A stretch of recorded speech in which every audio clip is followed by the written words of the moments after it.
Waldo is now live streaming Just Chatting. Small Town Hysteria is now the GOP platform.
Canoch, are you there?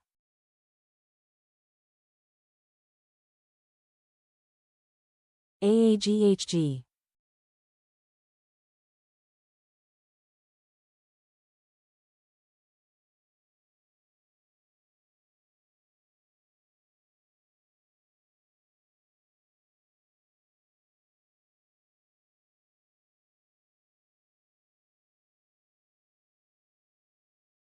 I have to stop touching the chat settings.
Oh, hi. Hello. How you doing? My name is Waldo, and I'm here to feel politics with you.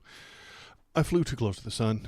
Folks, I did. I had a good time a week ago with British Canooch, TTS, in chat, and I played a dwarf game. Had a good time. Did it again yesterday. Totally worked. Had a great time. Played a dwarf game in the morning. Dwarf Friday. Fun. Changed the voice of the text-to-speech. But then I tried to change it back, and it just doesn't function. I don't know what it is about this thing that I use called Botrix. It just doesn't listen to the commands I give it. I tell it what to do. Sometimes it does it. Sometimes it doesn't. It is a very weird situation. Twitch chat entirely has failed. I cannot get Twitch chat to work. If there's anybody who wants to give it a shot, hop into Twitch, give it a chat. I don't think it'll function. It won't show up on screen. Doesn't show up in my streamy thing. Doesn't show up here at all. I can try it again. Nothing. It doesn't even take. There's something crazy going on with Twitch today. I don't know why. I flew too close to the sun. I got excited. I wanted to do something fun, and it sucked. I've got to stop touching the Twitch, or I've got to stop touching all of the chat settings. Once they get in place, I have to just leave them the hell alone because they fail. They malfunction. They stop working. Chat and it appearing on the screen and being read out loud is a complicated house of cards. But I have touched and looked at and moved one of those cards, and now it has forsaken me and fallen apart, and nobody can chat in Twitch today. That's sad. And I restarted the whole stream. I restarted it a minute ago. I said, oh no, everything's wrong, closed it, restarted, brought it back up, and now it doesn't function. Still doesn't function. This is, I'm going to say the computer's fault. This is all the code. This is hardly my fault. Yes, I touched all the buttons and I pressed the things, but it should actually work properly. You know what I mean? When I tell it to save and confirm and do the things, it should do the things that I tell it to do. It's not doing the things I tell it to do. And Twitch chat, I have no idea what's going on there. You just literally cannot connect to it. Can I put emotes in there? I bet I can't. Let's try it anyway. Wait, that's settings. No. That's the emote button. There's a emo Waldo right there. Hit enter. Literally doesn't do anything. It just boop, boop, boop. Enter, enter, enter. Nothing. You can't send things to chat. I can't connect to it. F5. Let's reload that page.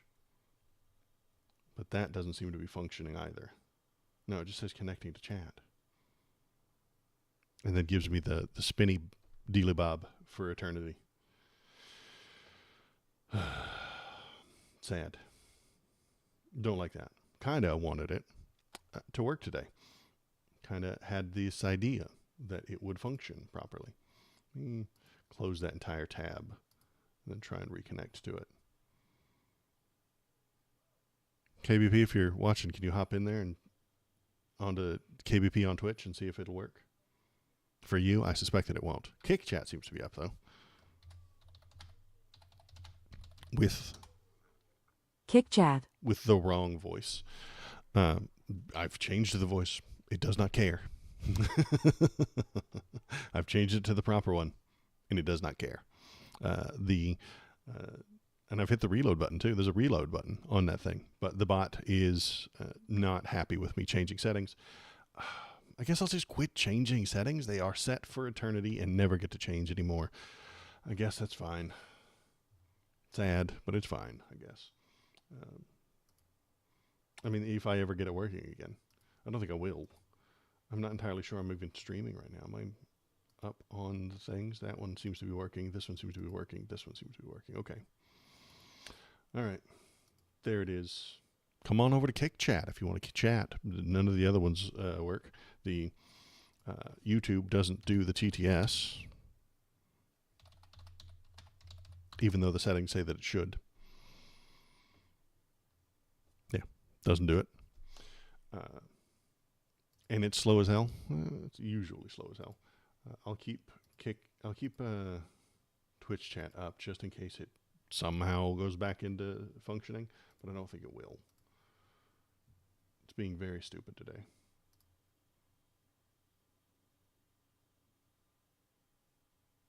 loses a little bit of the interactivity that I would like to have. Would be nice if you guys could tell me what you're thinking, tell me what you're feeling. Because usually that's how I start the whole stream. Tell me what you're thinking, tell me what you're feeling. Talk about, tell me what's going on. Is there anything important you would like to talk about? But you can't talk about it because Kick Chat doesn't function today. Half my fault, half their fault. Honestly, it's half their fault.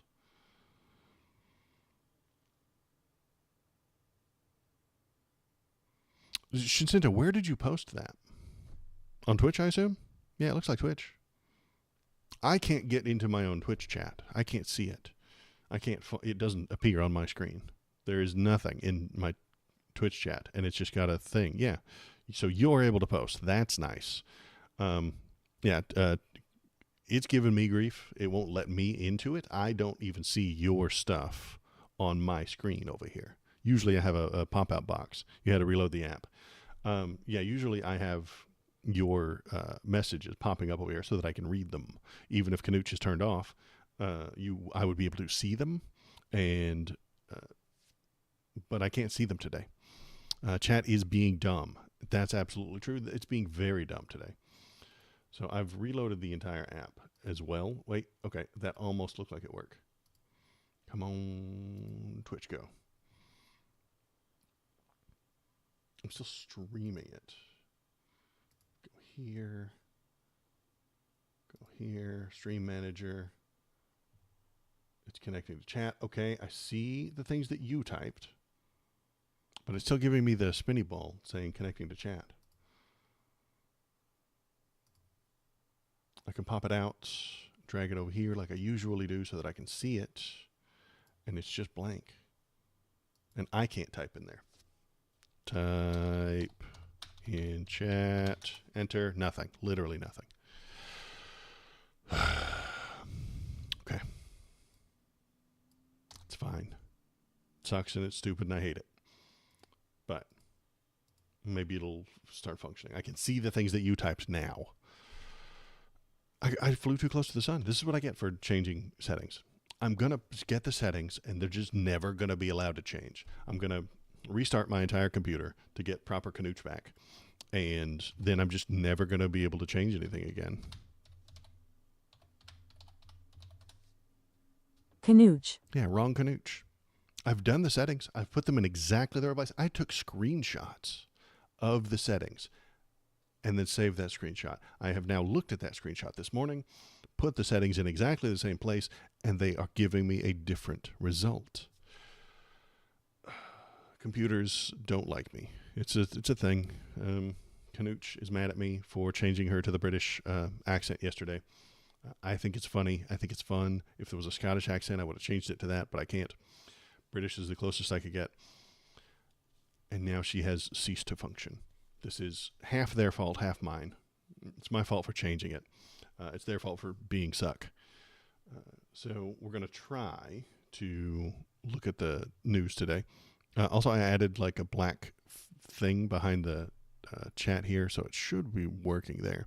So, yeah, I'm trying to make the streams better, but every time I do, it screws up. Anyway, how are you? I'm a mess this morning. Moody robot is moody. It's true. Yeah, no, TTS doesn't work. And I don't even see that on my thing. Every time you type in a chat, I have to reload the entire chat so that it will show up. It's being awful today. So I'll just try and keep my eye on the screen, I suppose, for incoming chat messages. If you're watching, hop into chat. Maybe it'll work. Maybe it won't.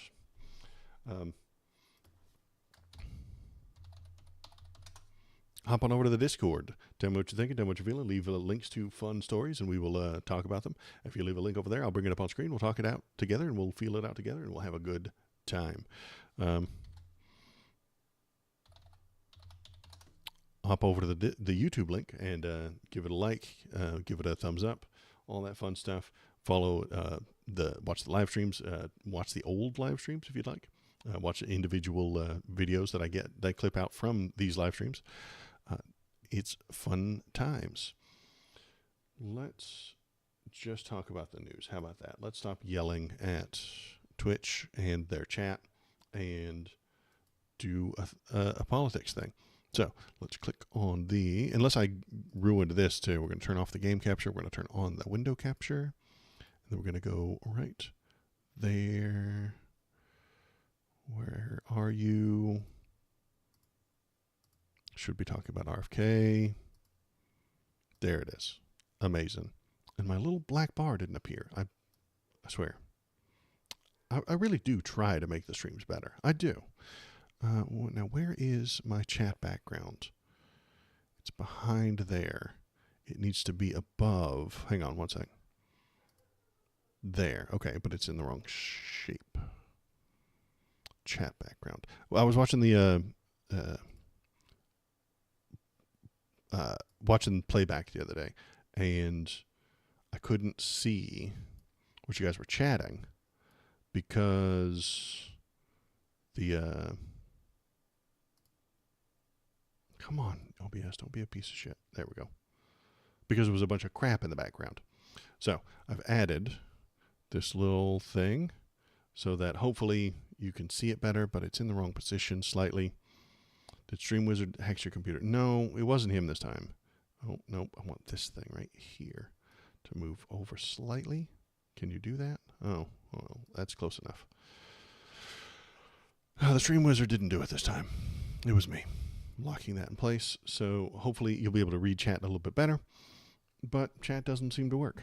Won't work today. It's my fault for touching things. It's their fault for sucking. It's a combo. We came together. Me and Twitch came together to suck today, and that's always fun. That's always a good time. So yeah, I was watching the debate thing in the background, and you couldn't really read what was on the screen because of the crap in the background. The suggested YouTube vids in the background had words, and they were jumbled together with the text, and so you couldn't really read it. So I put this little black background in there so it'll be easier to read, and I think it'll look a little bit better. That's I think a positive thing. I'm gonna have to line up this corner right here because that's making me angry. It's the fact that I'm not lined up with that. Can I make the camera slightly bigger? But then I'd have to reshape that green box. It's a whole damn thing and recenter the wall. It's a fucking ton of work. Okay. Anyway, how are you? I'm going through it today. So let's talk about the news and the RFK, and then maybe we'll rant about small towns, as I put in the title, because I think that's interesting and a thing. So what I need you to do is think about the crazy small town crap that you heard when you were growing up. Did you hear crazy ideas and thoughts from small town America? Have you heard any since? Do you live in a small town? Are you there? Do they believe crazy things? And where did they get it? Because that's, I think, the entire issue we're having with politics right now. But we'll get to that here in just a couple of minutes. Right now, RFK Jr.'s pro-Trump plans wreak havoc on voting in a crucial state. So this is what I said a couple of weeks ago.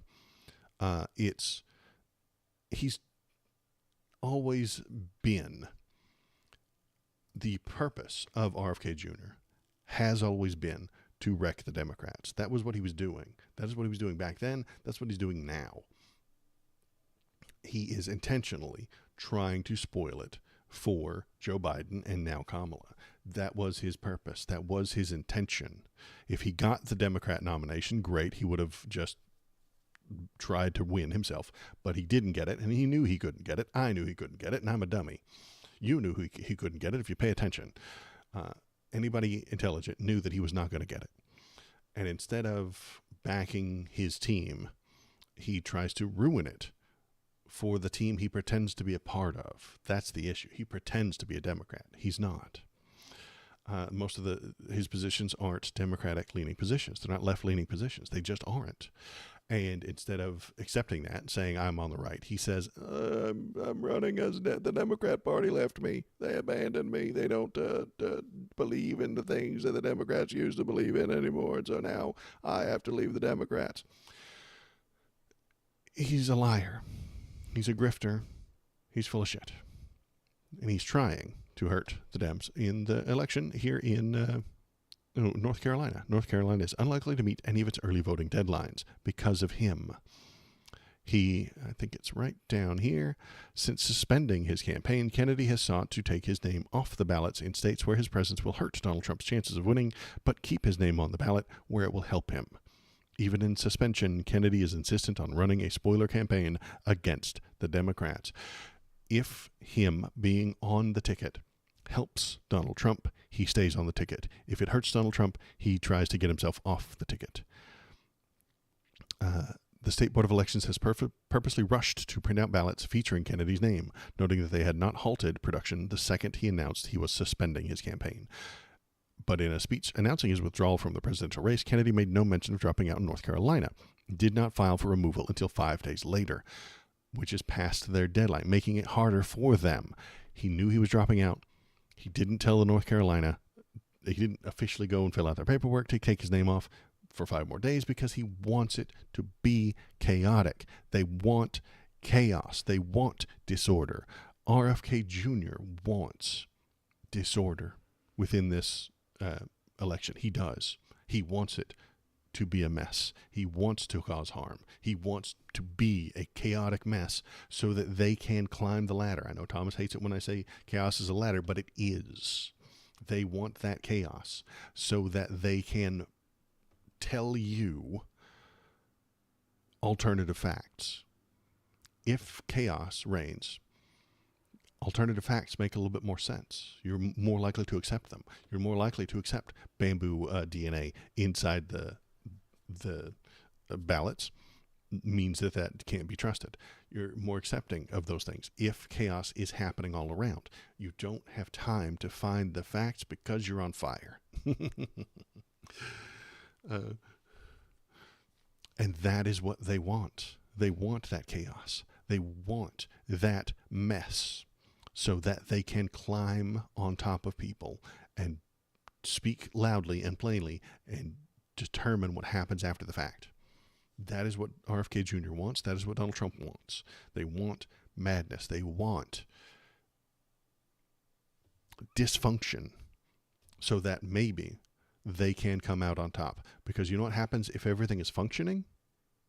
They lose. Function means Republicans lose.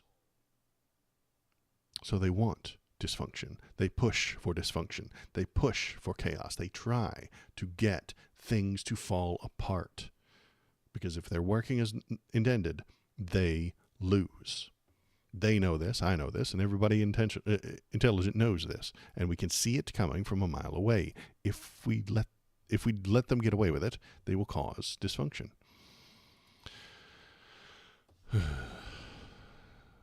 So this is probably the source of my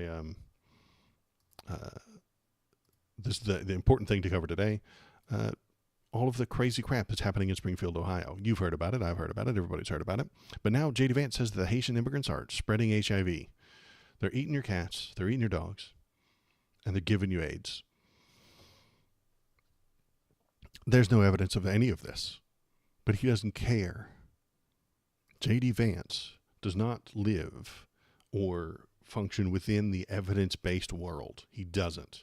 He cares only about the feelings and what feels good and what makes his people fear or be happy. Like he is 100% feels, 0% reals. Let's see what he has to say here. The aftermath of the Tuesday's debate. Yeah, dogs, cats, great. Collins pressed Vance on his responsibility as a public figure to avoid spreading misinformation. If someone calls your office and says they saw Bigfoot, does that mean they saw a Bigfoot? Collins asked Vance. Vance, however, stood firm, responding, nobody's calling my office and saying they saw Bigfoot. What they're calling and saying is that we are seeing migrants kidnap our dogs and cats. He misses the point entirely. Bigfoot's not real. And them kidnapping your dogs and cats are also not real. Vance's continued insistence on pushing the discredited claims has drawn sharp criticism from immigration advocates who accuse him of stoking racial fear and division. Vance escalated his claims by linking the supposed arrival of Haitian immigrants to a rise in infectious diseases in Springfield, including HIV and tuberculosis. Communicable diseases like HIV and TB have skyrocketed in the small Ohio town. This is what Kamala Harris's border policies have done, he said, without offering any evidence to support his claims. Evidence is not important to these people. Facts have gone out the window. If you are supporting Donald Trump and J.D. Vance today, you don't care about facts. You don't need them. You can just invent your own. You can have alternative facts. We've been talking about alternative facts since 2016. They don't care about what's real. They don't care about objective reality. They care only about getting their narrative across, even if it's fiction. And that's why we can't trust them. That's why we can't let them win. Why do I talk about this every single time I'm on stream? Because it's important that we don't let the imaginations of these people rule our real lives. They would use their imagination to tell you what actual laws you have to follow. They would use their imagination, their fears, their unreality to dictate the actual laws you have to follow. Do you want his imaginary friends to tell you what laws in reality you have to follow? It's a bad plan. But once they get in charge, they'll steal all the money that they can. J.D. Vance is just going to steal as much from the government as he can. And he's going to give benefits to his friends and the people who donated to him so that they can steal as much as they can from you, from the taxpayers, so that they can make more money. They'll change the laws so that next year they make more money than they did last year. It's kleptocracy. They're stealing as much as they can, as fast as they can, so that they make out as best as they can. They're not here to make your life better. They're not here to prevent the spread of diseases in Ohio. They're not here to prevent the things that are happening there. They don't even know. They know that they're not real. They don't care. They just need you to feel it for a little while and vote for them so that they can rob you. That's the purpose behind Republican politics. Let's see, what do we got? We've got, it just exploded. Springfield woman claims she never meant to spark false rumors about Haitians. The woman behind an early Facebook post, of course it was a Facebook post, that helped spark baseless rumors about Haitians eating pets, told NBC News that she feels for the immigrant community. This doesn't surprise me, that it wasn't ever a real thing. It wasn't ever a real problem. The point I'm trying to make is that small towns invent things. Small town hysteria is real. People there, before Facebook, I know, in case you're a young person watching the stream, first of all, good job. Second, before Facebook existed, it was all just moms and dads in a small town jibber-jabbering to each other about the unreal things that were happening around them. They made things up. They told stupider lies. They told gossipy, untrue rumors about the world outside their tiny little town. They made things up and spread obviously false rumors because they're bored and dumb. When I was a teenager, a grown adult told me not to flash my headlights at a car coming the other direction who had their headlights off. Why would you not do that? It's called the rumor mill before. Yeah. So, Shinseto, you might remember this one. Why didn't you flash your lights at a car who had their lights off at night? Do you remember this? I was told specifically by an adult who had a job and kids and paid taxes and could vote if they wanted to. They probably didn't. Why don't you flash your lights at them? Because they're a gang member doing their initiation kill. Gang attack. You damn right, Shinseto. You knew this one. They told you don't flash your lights at them because the person in the car with the lights off is a gang member, and this is their initiation. They drive around towns with their lights off in the dark until someone flashes them, and then they immediately jump out and kill you. This is a gang initiation. It was absolute horseshit. And an adult told me that. A human being with a semi-functioning brain who had a job and kids and paid taxes told me, don't flash your lights, because that's a gang member looking for someone to murder. That is that's how the gang initiates people. That's part of the ritual to joining the gang, is you flash your lights at them. And then they somehow get out. And when I was like, oh, okay, yeah, because I didn't want to argue with an adult. But later I'm running it through my head, and I was like, okay, well, how would they stop me? How do they get to my car? I mean, maybe they could just open up fire immediately, but then I would just drive off. I mean, they'd probably, yeah, you joined on gang murder, KBP, perfect timing. Maybe, let's look at the logistics of it. Maybe they would just start shooting. Maybe. I don't know. KBP, did you hear this one? That when you were a kid, you're about my age at KBP. Were you told by adults around you not to flash your lights at a car coming the other way when they had their lights off, because that was a gang member, and then they would jump out and kill you as their initiation? That's how you got into the gang, is that you did this. First of all, how would they catch you? Would they just start shooting immediately? Or or would you stop? I wouldn't have stopped. I would have flashed my lights and kept going, because they're going the other direction, you see? Do they slam into you? How would they stop you? That's my daily commute. Yeah, KBP, yeah, that's just how he lives. KBP is the one who's trolling people with his lights off. Keeping the old stories alive. So, how would they get you? Would they crash into your car? I mean, maybe, but that's a head-on collision. They're not going to have a good time. How are they going to flee the scene if their car has been damaged? How do they get you? Do they swerve and jump right in front of you? Maybe. I suppose that's possible, but that would cause a collision. And in a small town, you know what happens when a collision? Everybody jumps to look out their window. Uh-oh, car crash. Open the window, look outside. Oh, that's Jerry's kid. Oh, that's because they all know each other's cars. It's like your fingerprints in a small town. You know who drives what car. And then what? They just kill you in the street? Get out the windows, always ready. Yeah.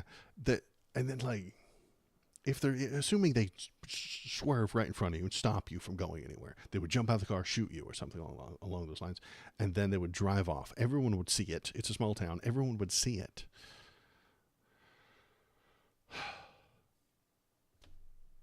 Adults told me that.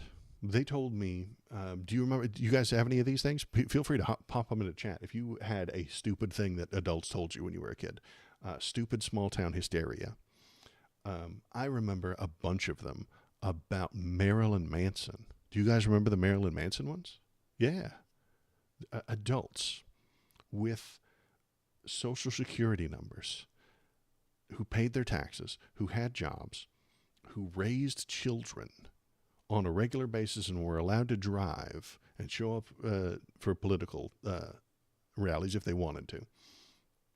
American voters told me that Marilyn Manson had his vertebrae removed surgically so that he could suck his own dick. And he did so on stage. As a young person, that's what they told me. They told me that happened. They told me that was a true thing. Small town hysteria. You started playing D&D in your 20s when I told my mother she responded with satanic fear-mongering. Yeah, exactly. That's a D&D satanic, and they'll steal your soul. I heard about one kid that pretended that his soul was trapped inside a sword, and then he stopped having a soul in real life. What? What? What was the other Marilyn Manson one? That a grown man who owned a house and cars told me that at Marilyn Manson concerts, Marilyn Manson himself brings up his 13-year-old cousin and has gay sex with him live on stage as the crowd cheers. He told me this, straight-faced, without missing a beat, told me that's what happens at Marilyn Manson concerts. gay incest pedophilia. And he believed it. He thought it was real. He thought it was true. And he spread that rumor to anybody that wanted to talk to him about it. Small town hysteria is now the GOP platform. That's all they've got. That's what they're doing.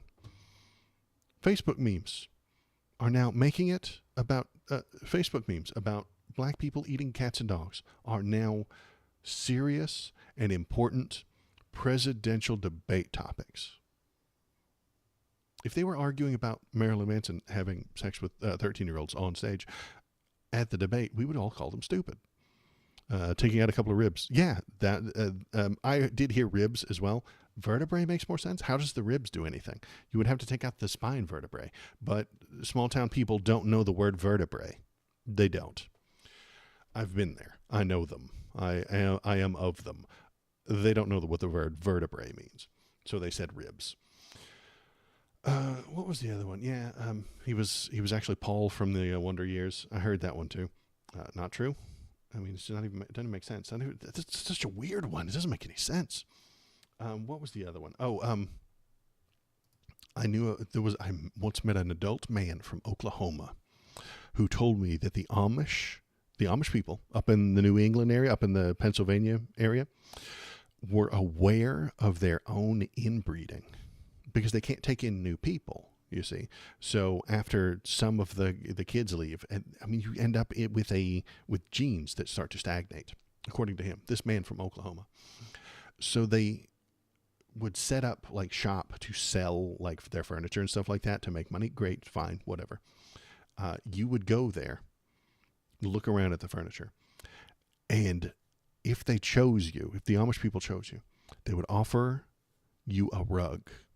Okay, this was the code word. This was the secret word. This was the secret code word. If the Amish person offers you a rug, that's secret code. Wink, wink, nudge, nudge. Secret code for, do you want to impregnate one of our women?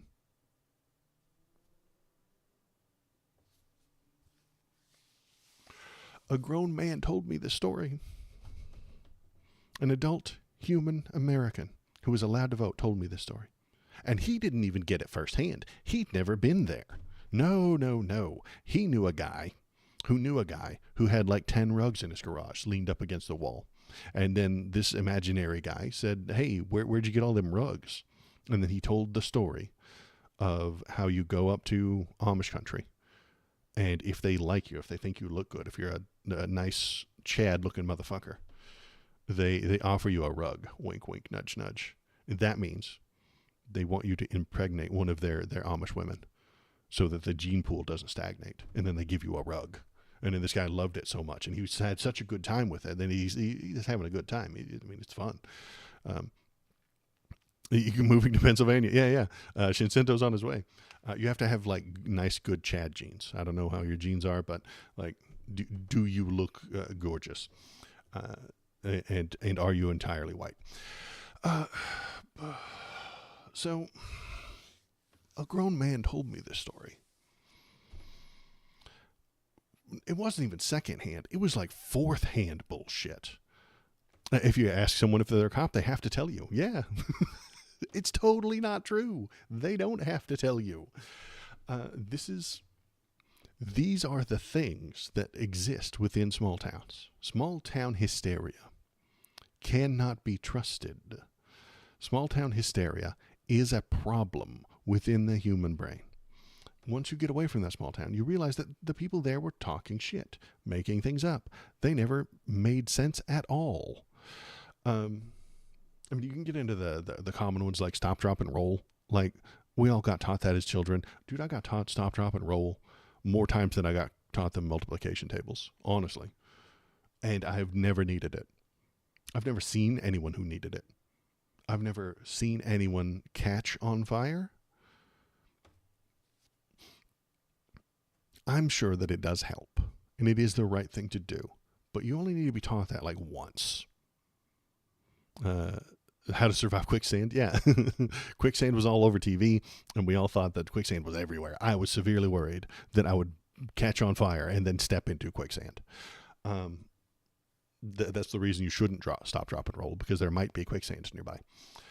You would roll right into the quicksand, and then you wouldn't have a chance. You'd be on your back in quicksand. You're done. But that was more of a TV thing, the quicksand, KBP. The TV had that all over the place. But in actual school, 30 minutes between eating and swimming, yeah, sure, that's that kind of stuff that you learn about. Stop, drop, and roll. I watched films on reel to reel in school as a kid, because one, I'm old, and two, the school was old. So they had whenever the teachers were bored or hungover, they would put on a reel to reel video. That one's not real. Yeah, I know. They would put on anti-drug stuff like that, except that Muslim who lit himself up outside of the Israeli embassy. Yeah, well, Alan X, sometimes those things happen, and you need to be aware of it. But we're talking about like urban legends, sort of like the small town hysteria. I watched an actual film that suggested every cigarette you smoke takes 1 minute off of your life. And I was like, wait, how do they calculate that? And every marijuana cigarette takes 5 minutes off of your life. So if you smoke a pack of cigarettes, that's 20 minutes off of your life. We heard all kinds of anti-drug hysteria back then. Reefer madness was a whole thing. That was an entire movie. The lady who smoked to a satanic panic, reefer madness. This is all small town thinking. You shouldn't let small towns and their insane rumors tell you how to dictate how life ought to operate. You shouldn't let them tell you what to do, because they're filled with stupid people who are bored, spreading rumors and lies because they're dumb and bored. And I think that's what we have here. And it's now the GOP's entire position. Don't have sex underage, or a serial killer will kill you. Yeah. There's 1,000 that are based around sex and stuff like that. We all remember the dome light in your car is illegal. Everybody's heard that one. Your parents told you that. You've turned that light on to read your stupid kid magazine, the cops will pull me over. But this one, about the people eating the dogs and the pets, is exactly the same. It's exactly the same. All those Haitian people eat. I heard that about Chinese people. Chinese people eat dogs. That's what I was told as a young person, that Chinese people and Chinese food, if you go to a Chinese food restaurant, you might actually be eating dog meat. That's what they told me. The adults in my life told me this. Where did they hear it? Did they go to a Chinese restaurant? They'd never been to a Chinese restaurant. Never heard it was illegal. The light would blind the driver. Yeah, the driver's blind, can't see. But I heard it was illegal once or twice, that the cops would pull you over. That's not a way to live. And it's hateful and unreal. Meat is meat. I'm sure poodles are just as good as calico. Yeah, exactly. It was nonsense. But they spread it around because small town hysteria is dangerous. Sure, they also doesn't mean that it's in big cities they aren't idiots. I know there are idiots in big cities, but right now, small town hysteria is what is making it to Donald Trump's mouth and out of his mouth into a camera during a live debate. The dogs and cats thing was nonsense. It was not real. It was small town hysteria. And we shouldn't let small town hysteria dictate how we operate as a country. We shouldn't let that decide immigration matters. We shouldn't let grifters like J.D. Vance control how the country operates because of his small town hysteria. And he's not doing that because he knows it's true. God, no, he knows it's horseshit. He knows it's a lie. But it riles the people up. It gets the dumb people excited to vote for him. Did you hear Stop Jaywalking? They removed all the sidewalks. Yeah. Jaywalking, you can, you have to cross the crosswalk. I understand crosswalks and the reason they exist. But yeah, they removed, to stop the jaywalking, they removed all the sidewalks. Makes sense. because then the people can't walk down the street. LNX. That's where I'm going. Is did you have any weird, insane things that you got told as a kid that were completely untrue? And the reason I'm pointing these things out, the reason I'm dragging all of this dumb shit up from when I was a kid and from when you were a kid, is to point at the direction that Donald Trump is using this same horse shit, same madness, same unreality, same base fear to get himself elected. J.D. Vance has suggested that the people there are eating the dogs because he heard about it fourth hand. He's suggesting that HIV is running rampant through Springfield, Ohio. Oh, yeah, there you go. HIV stuff. We are. How many of those HIV AIDS bullshit horror stories did you hear? The lady who sat down in a movie theater and then felt a sharp pain in her butt, and then she got up and she saw a needle sticking out of the theater chair, and the needle was written on it, "Now you have AIDS." I was told that story by an adult who was allowed to drive a car, and they thought that was a real thing that happened. They thought that gay people were just hiding hidden AIDS needles all over the place. He always has, and it bothers me. It upsets me that so many people believe it. He did it again during that debate, and it's getting. Is it getting worse? Maybe. Yeah, I think it is. I think it actually is getting worse, and and that's what I'm pointing at. Stop listening. Stop accepting. And if the people in your life are believing these things, tell them to stop it. It's not real. It's not true. It's not a thing that's happening. You should be reality-based, not imaginary Facebook fear-based. This is why we complain about Facebook all the time. The boomers are all over Facebook, sharing those stupid memes, sharing the Minion memes, sharing Kermit staring out of a window, saying something false, saying a lie. And it affects people. Same here in Israel and Netanyahu. Yeah, exactly. There's 1,000 things about blood libel. That is a problem. That is a problem of people making things up. Do you remember? Has anybody seen the movie Jojo Rabbit? It was a good movie. I love the Jojo Rabbit movie. But the little boy in Nazi Germany draws cartoons of Jewish people hanging from the ceiling by their feet and drinking blood like bats. And then the adults around him were like, "Good job. High five. You did it, buddy." This is bad. We cannot run a successful society if so many of us are swayed by blatant, obvious horseshit.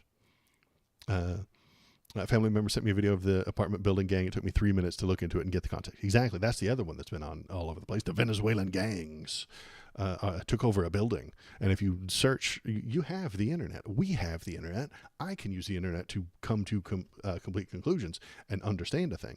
They can't. They can only use the internet to feed their fears, to expand their circle of horseshit. It's very strange. This is a smaller version. This is not nearly as dangerous as something like blood libel, but it's the same idea, right? It's the same kind of problem. They make up a thing about a group, that becomes the narrative, then we talk about it. Some of us try and prove it wrong, but for the most part, they just believe it and move on with their lives and vote accordingly. And it's a dumb way to operate our society. We need to do better.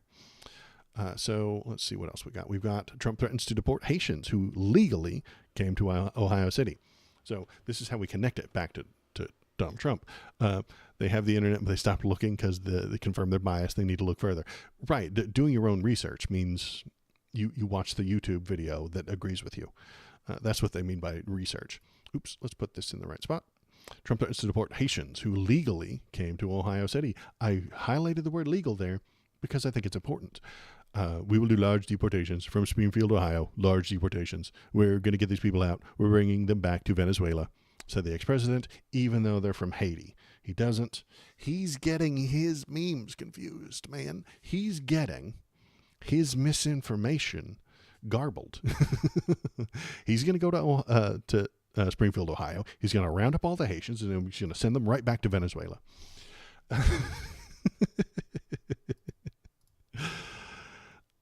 Donald Trump made more incendiary comments about Haitian immigrants in Springfield, Ohio, amid threats to the city prompted by GOP statements. Because now they're getting bomb threats. Have you heard about that? The people who support Donald Trump, and I'm going out on a limb here, saying it's the Trumpers, who are threatening bombs to Ohio city buildings. They're calling it into Springfield, Ohio as a bomb threat into their stuff. Their schools had to be evacuated. They're and locked down. Their hospitals had to be evacuated and checked by canine sniffing, bomb sniffing canines. Because his fans are terroristic. They are. Trump fans, the worst of them, are borderline terrorists at this point. They're calling them bomb threats. They invaded the Capitol back on January 6th, and they might do it again. We got letters from the school about all these threats, too. It was a crazy world. Yeah, exactly. It's a mess. And it's a mess not by accident. Donald Trump and J.D. Vance are doing this on purpose. They are doing this intentionally to cause chaos. Because in the chaos, they might succeed. If there's enough chaos, they might convince enough of these people who believe nonsense and bullshit to support them. Or they might convince enough people that they know what's going on and they can lead you away from the chaos that they caused. Donald Trump is chaos. J.D. Vance is willful chaos. I think Trump is just stupid. I think his brain just doesn't function quite properly. He's that type of African macaw bird who doesn't quite know what anything is. So he's just saying the things that get him the most claps. But J.D. Vance, I think, is doing it on purpose. I think he understands exactly what he's doing, and he is causing extra chaos to benefit himself so that he can steal from us. Do you think Kamala is better than Biden? Yes, for sure. Biden's too old. Young Biden might have been better than Kamala. I would vote for 40-year-old Biden before I vote for Kamala. Yes, but he's too old. He's lost it. He's lost the step. He is fallen behind. He is too old to do the things that are necessary. And he's surrounded by people who are too old as well. He would not have run the attack ads and the go to Kamala HQ on Twitter and scroll down that thing. Joe Biden would not have done those things. He would not have said those things. He wouldn't be pointing them out. What was it he said during his his sad debate? He's got the morals of an alley cat. The hell? What does that even mean? The grifter has to grift. If he's not gaining, he's losing. Yeah, exactly. So what else we got? Let's keep going down the headlines here.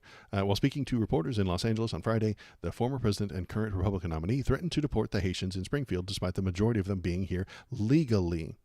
So here's what happened. Things went bad in Haiti. The government, your government, my government, the government that I'm a part of and have to be accountable to, decided to bring them in away from their failing, damaged country legally, properly, because we needed people to do manufacturing work. There were factories opening up in and around Springfield, Ohio that wanted workers. And they said, we don't have enough workers in this area. The United States government, thanks Joe Biden, said, okay, great. We've got all these immigrant refugees who are leaving a terrible place. We're going to put them there. They can apply for jobs. If they work out, they work out. This is a good thing. And then they got jobs at the factories. They started doing work. This is all according to Republican plans. It really is. Republicans would love this. They're coming in legally. They're coming in properly through the correct channels. They're being hired because of their merit.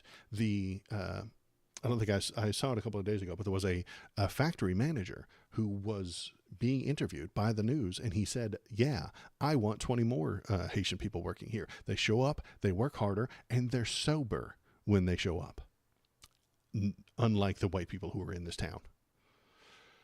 So they're getting hired based on their merit. Republicans love that shit. They came here legally. They're doing salt of the earth manufacturing jobs in America, and they're being hired and promoted because of their merit, not because of their skin color. But they're brown, so they're bad. You see, you have when even when the immigrants do everything right, they'll still be in trouble for being brown. The color of their skin will give them away, and then the people will make things up about them, like eating dogs and cats, like spreading HIV around. Back to the Pinkerton towns. I don't know if that's the greatest idea. Yeah, I know.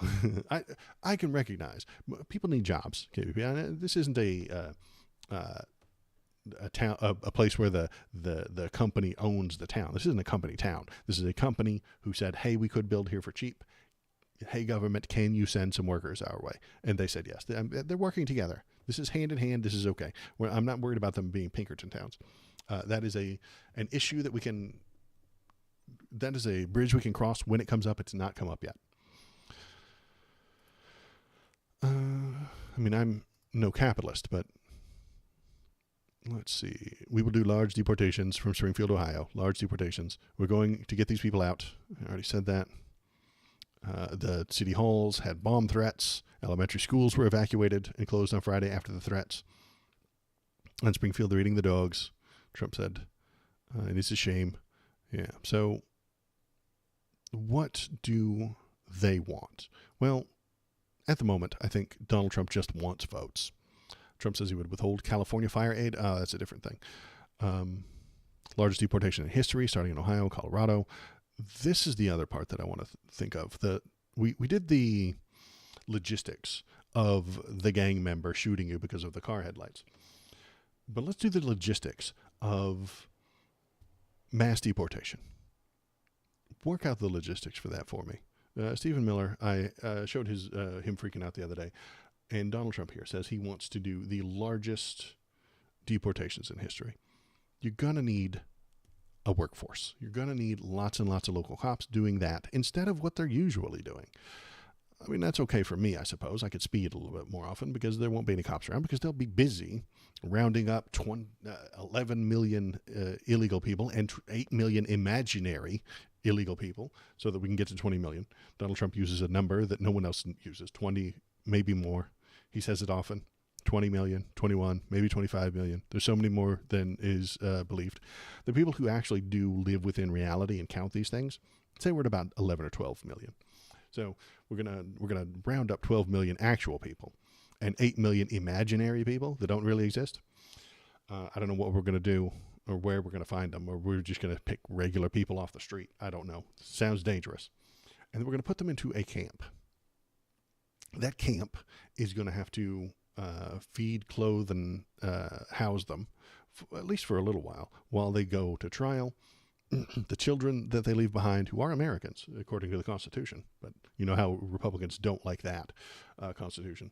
They don't like that part of the Constitution. The Constitution is perfect, brilliant, created by God, and should never be disrupted, except for that thing that lets immigrants live here, that birthright citizenship that they hate. But Waldo, they're flooding through our wide open border, millions and millions of them. Yeah, exactly. Or maybe they're lying about that too. But the logistics of it, you're going to have to put them in a camp, and then you're going to have to build security and wire fences around the whole thing, barbed wire fences and chain link fence all around the whole thing to stop people from just leaving. Then you're going to have to arm the guards. You're going to have armed guards. You're going to have to keep the press away because the press will show the fuck up, boy. I tell you what, there will be the first concentration camp that opens will be surrounded by the press. They will be all up in that thing. They'll be interviewing everybody. They'll be talking to the guards. There'll be drone strikes. They're not strikes. They'll have drones flying around over the top, maybe even some drone strikes. They'll have helicopters over the top. That news chopper, that traffic chopper in LA will just go exactly to the concentration camp and just permanently hover above the damn thing, taking footage. So that is impossible. Why would they lie about it? Because it gets them votes. He'll claim that he's creating thousands of jobs. Maybe he could spin it that way. He'll try. He's creating thousands of jobs. So many jobs. Look at all these security guards that we had to hire to keep the people in. And then, so it's nonsense. It's always been nonsense. It's never been possible. I know it's impossible. Some other people in the news know it's impossible, but he's pushing it anyway because he's either an idiot who doesn't know it's impossible, or he's trying to scare you into voting for him. By promising you something, by promising you a pony, he will become your favorite president. By promising you an imaginary leprechaun riding a unicorn, he can get your vote. We're going to start with Springfield and Aurora. Oh, well, the Venezuelans are in Aurora. Okay. Let's see. Is there any actual... No, there's probably not any actual, logistics involved with it. What else did we have? Yeah, inside Trump team's plans for mass deportation camps. So this is the part that I wanted to read. A key Trump White House advisor and said the operation will be greater than any national infrastructure project we've ever done to date. Greater than the Hoover Dam. Greater than the interstate project. Greater than any national infrastructure project we've done to date, because they will need hundreds of these things. They will need mountains of barbed wire to make this happen. 5 years ago, Chris Kobach, Kansas's former Secretary of State, announced on Fox Business Network that in order to quickly deport undocumented immigrants seeking asylum in the United States, the Trump administration would need camps, or as he put it, processing towns. The U.S. government owns thousands of empty mobile home trailers. Kobach told Lou Dobbs it should deploy them to border cities and create processing towns that are confined.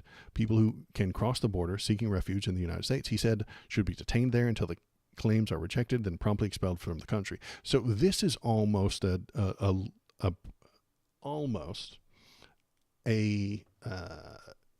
the word? When two people come together, a compromise. This is almost a compromise. Chris Kobach is a Republican, I'm quite sure, but this is an almost compromise. Hey, you're allowed to come in by law and claim asylum, but but we don't want you to come into the country and overstay your visa and stuff like that. So we'll put you into a temporary housing situation. That's okay. That's almost a compromise. Hey, Carolinas, Waldo fixed me. Oh, good. Yeah, TTS is a pain today. I broke a lot of stuff. Go to my campaign website and register for brown shirt duty. That's right.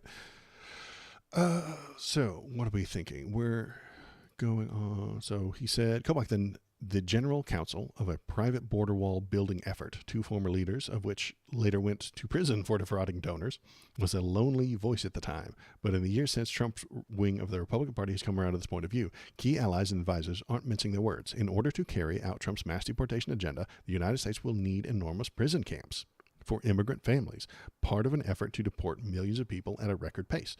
The mass deportation operation will be a bloody story, Trump said last weekend. A bloody story? Okay, great. He's promising some violence. That's good. And key advisors have promised a historic infrastructure project to churn people out of the country. The camps will be built on open land in Texas near the border and should have the capacity to house as many as 70,000 people, which would double the United States' current immigration detention capacity. Stephen Miller,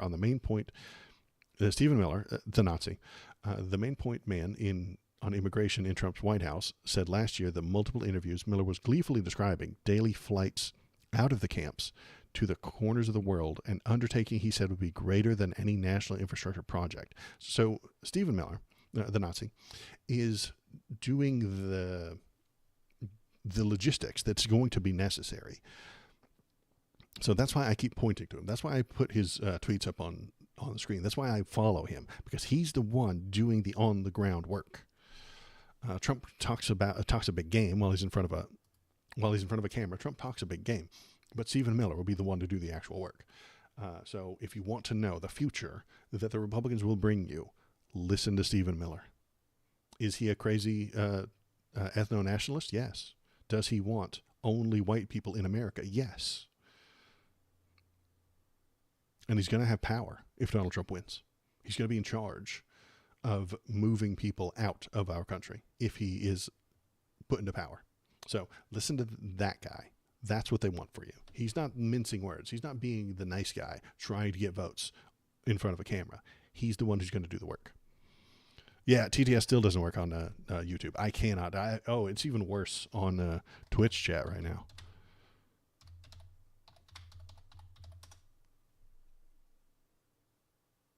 Yeah, still not working on Twitch chat either.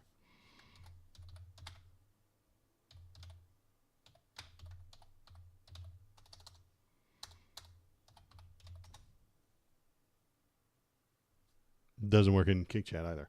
I broke it. It's my fault, Carolinas. It's I damaged it beyond all recognition. It will not function any longer. It's what I get for flying too close to the sun. I changed it for yesterday's dwarf stream, and then I changed it back this morning, and it just absolutely janked all up. But at least the regular chats are there. At least, Twitch chat was not working at all today. Let's see. What else? What other fresh hell do we have to look at?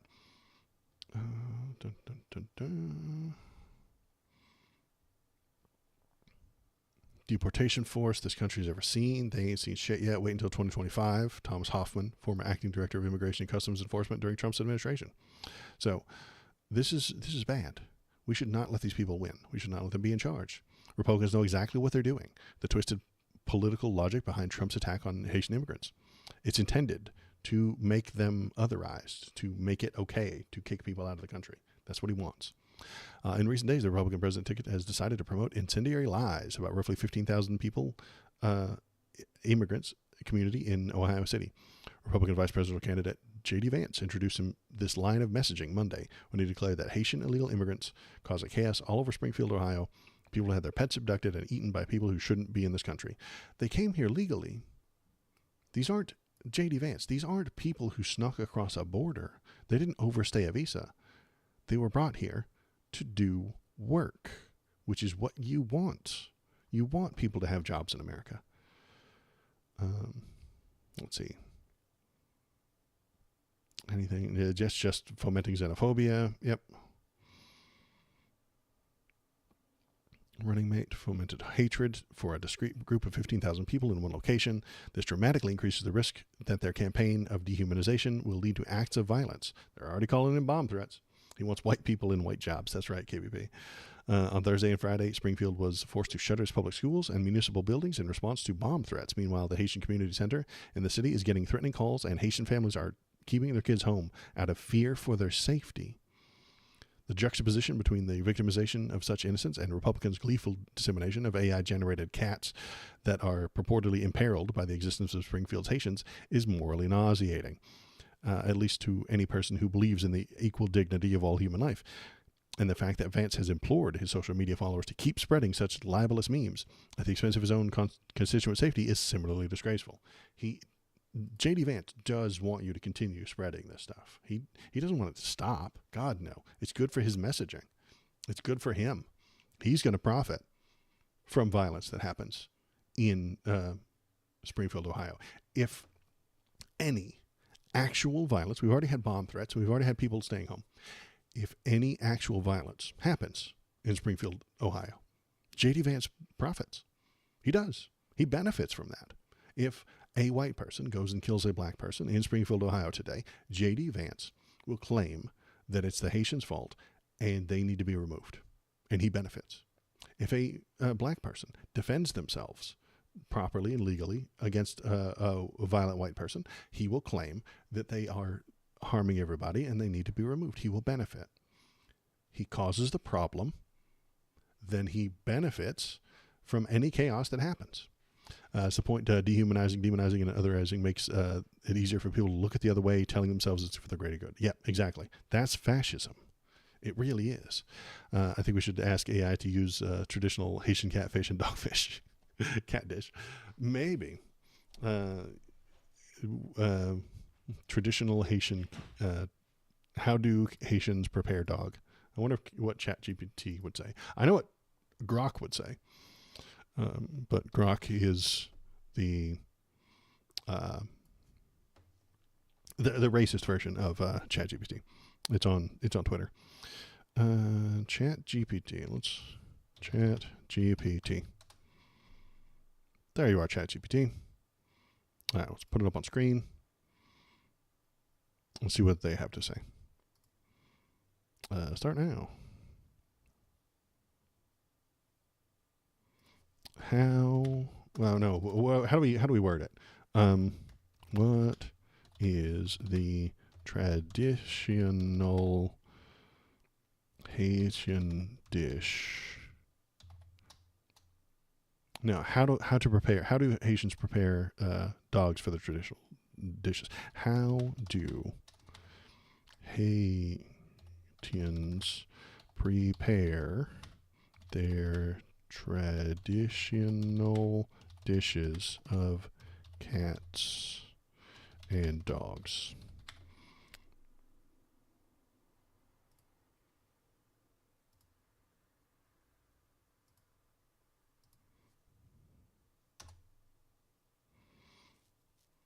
In Haiti, the consumption of cats and dogs is not part of traditional culinary practices. Oh my God. Woke. ChatGPT is woke.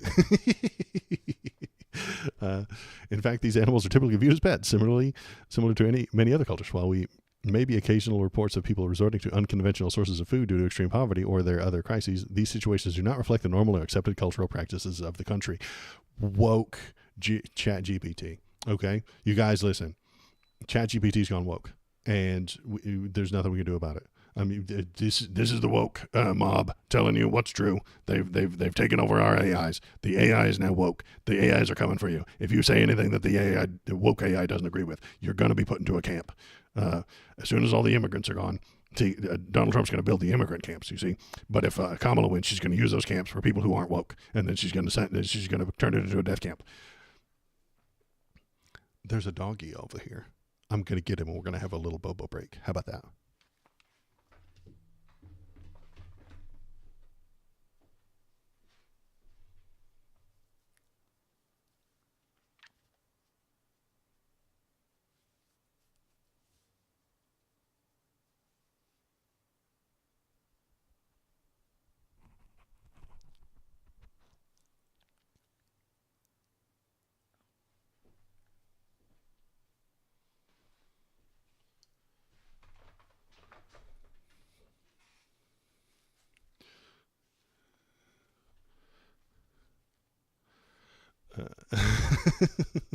Yeah, he looks delicious, doesn't he?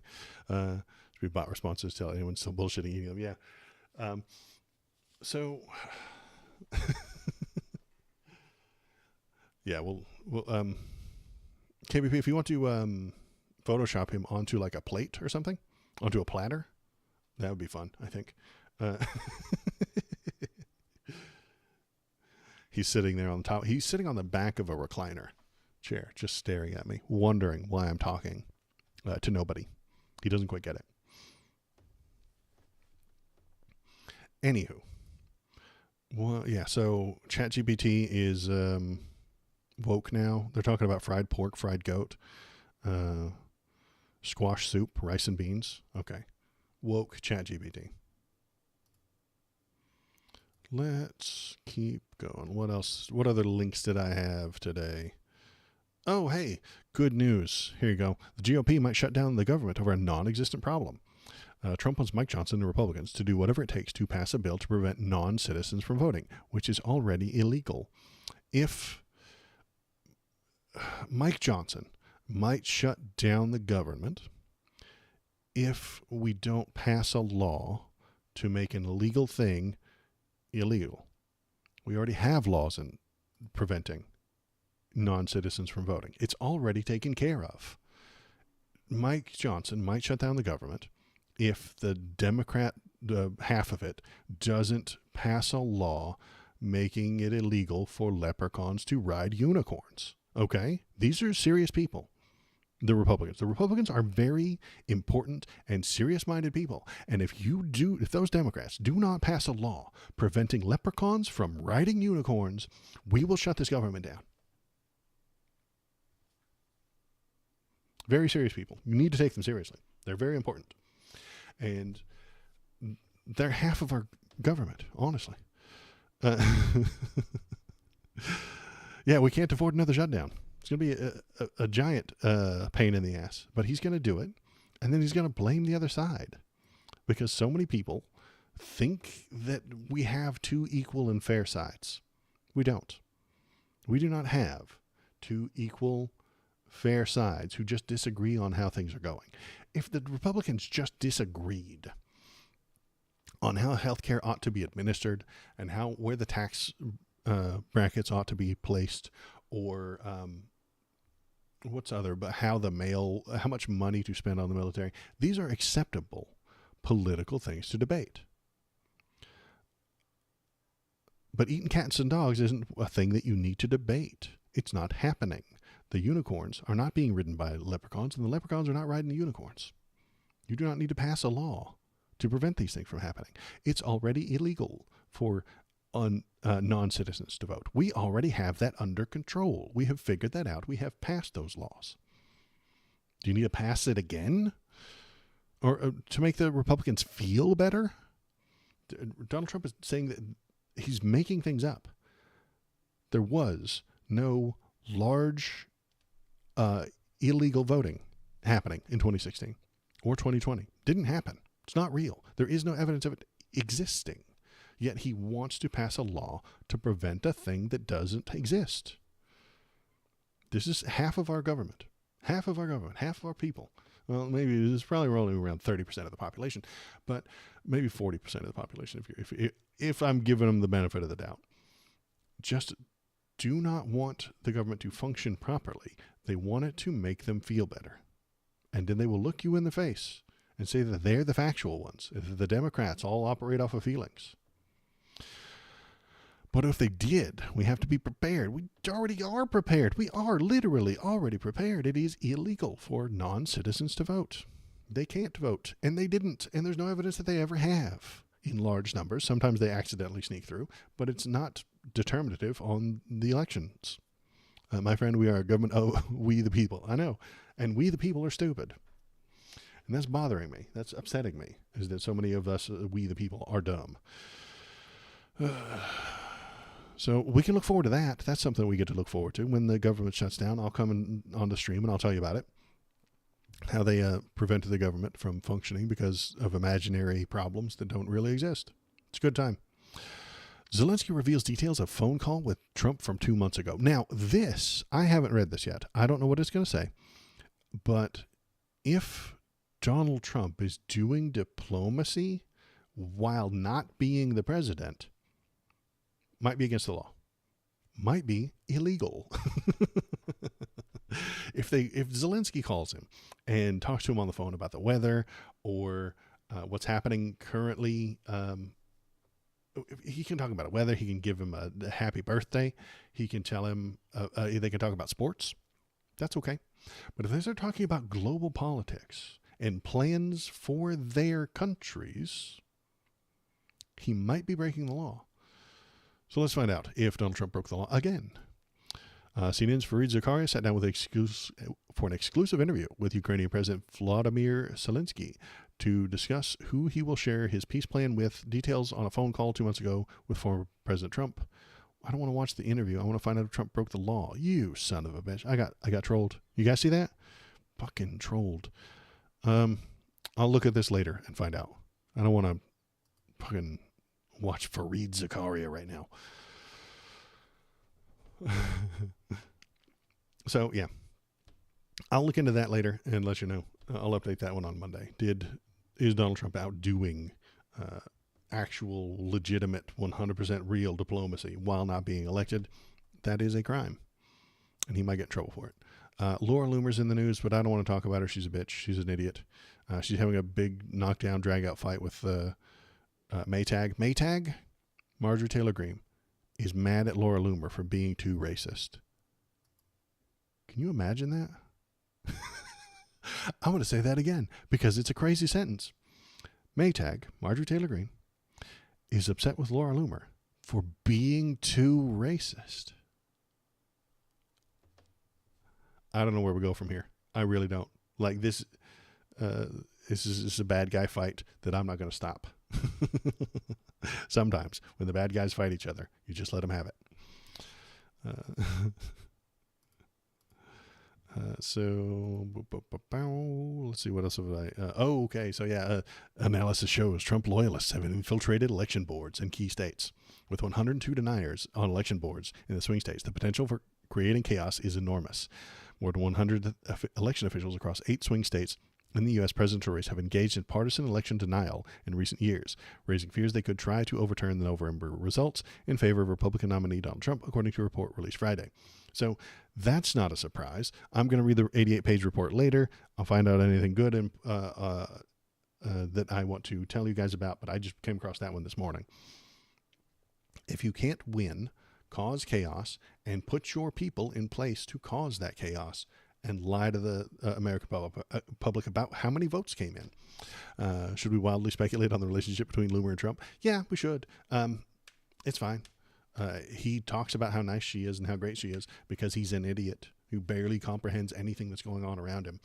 She's an actual, fascist who's pushing racism and nonsense to become a grifter. She wants more money, and she gets more money by making people feel certain ways. And those people feel a certain way. They follow her, they like her, they retweet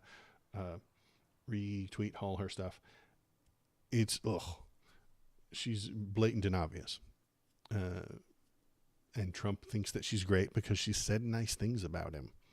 That's why Kamala was completely correct when she said during the debate, Kamala said Kim Jong-un and Vladimir Putin and Viktor Orban want you to win because they know they can manipulate you with flattery and gifts and praise. That's what Laura Loomer's doing.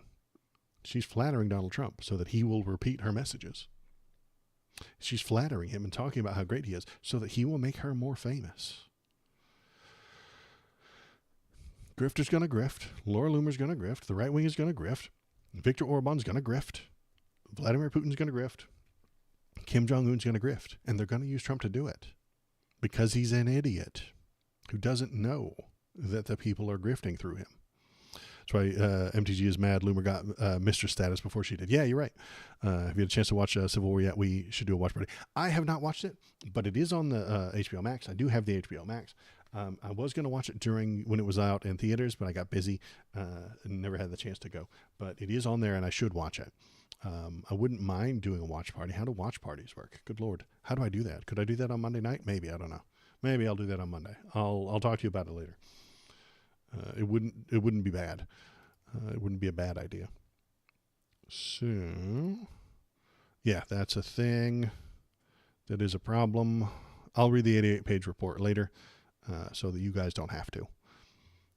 And I read this one. He said some dumb shit. Let's listen to him say dumb shit. It's a perfect number. It was perfect. The country was perfect. Country was perfect. We were drilling. We were taking it out. Now we're buying our oil from Venezuela. It's not even believed. Everything was perfect when he was in charge. Nothing could ever go wrong. I attribute to ICE and Border Patrol. They're incredible people. Not only is Comrade Howard, I mean, if you take a look at this, but not... This isn't a very good article. And he just retweeted, he just truthed out just the hashtag. And they're saying that this is a secret symbol. It's not. He's just an idiot. He just fat-fingered it or started a thought and it got interrupted. So that's not a good thing. Let's end today with 10 minutes of Jan 6 footage. Yeah, here we go. Warning, violence and language. 10 minutes of people at Jan 6th. I am not allowed to say what's going to happen today because everyone's just going to have to watch for themselves. She knows that they're overturning the government today. Happen. It's going to happen. Something's going to happen. Oh, she's overturning the government today.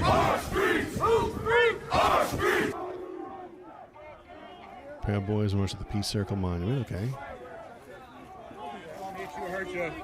We are on your side. Don't make us go against you. Understand the side. Pick a side. They're talking to the cops. Threatening the cops with "Don't get in our way." I hope Mike is going to do the right thing. I hope so. I hope so. Because if Mike Pence does the right thing, we win the election. What is the right thing? The right thing is to overturn the correct votes. The right thing in this situation is to overturn the votes of the people who voted incorrectly for the wrong person. That's the right thing. So when Donald Trump comes onto the stage and says, I didn't know, I was just giving a speech, it didn't matter, it wasn't me, it was him. It was exactly him. Here we are, looking right at it, and he'll lie to you and tell you he didn't know what was going to happen, didn't expect anything to happen. All Vice President Pence has to do is send it back to the states to recertify. That would be illegal. It's already certified. And we become president, and you are the happiest people. Mike Pence is going to have to come through for us. And if he doesn't, that will be a sad day for our country. The thing he's telling Mike Pence to do would be illegal and unconstitutional. Because you'll never take back our country with weakness. You have to show strength, and you have to be strong.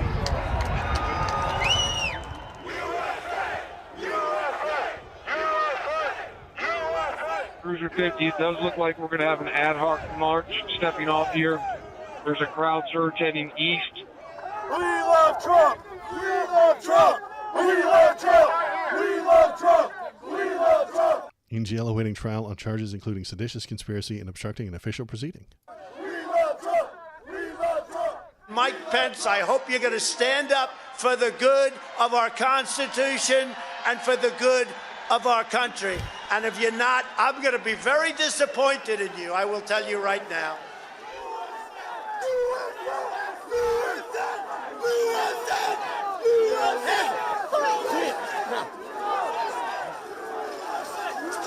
Here they are pushing against the fence and the barriers and the law enforcement agents. Get back, ladies! Get back, ladies!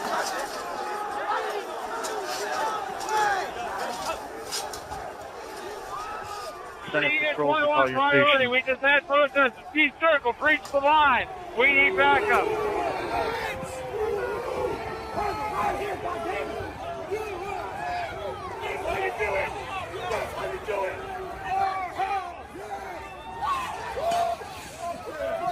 With a baseball bat. That's one of those peace bats. That's important to you bring peaceful baseball bats. Madam Speaker, Those are Vice peaceful, President defensive, and the United States Senate. defensive baseball bats.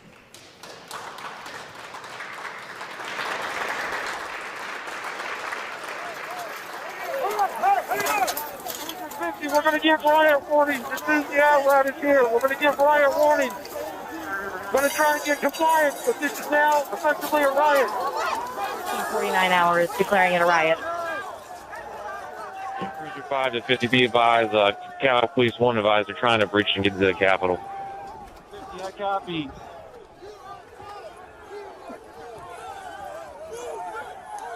Hold the line! Hold the line! Hold the line! Hold the line! Break the line! 42, we're about 5 mics out. We're trying to make our way through all this. Yeah, not bear mace, peace mist. That's true.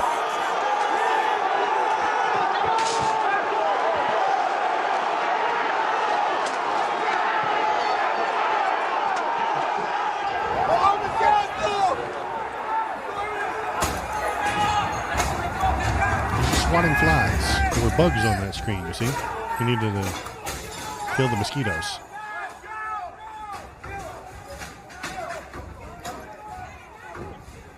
That tactical guy climbing in the window. I'm sure he has only the nicest, most peaceful things inside that backpack. I'm sure that backpack is just filled with candy, cupcakes, and polite things for all the people inside. We have a breach of the Capitol! Breach of the Capitol to the upper level! Be advised, they're requesting additional resources on the east side as they've broken into that window and they're trying to kick it in.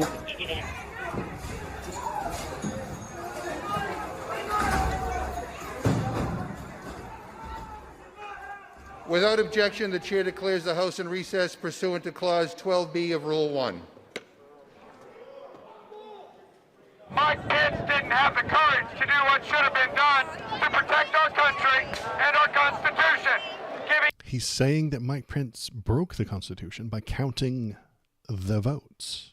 States a chance to certify a corrected set of facts, not the fraudulent or inaccurate ones which they were asked to previously certify. The U.S. demands the truth. Yeah, you're right, Jacinto. They were with DoorDash. They were just trying to deliver that stuff. DoorDashers have shit to do, you know? They get in trouble if that stuff doesn't get delivered on time. So they had to break in. Bring out Pence! Bring out Pence! Bring out Pence!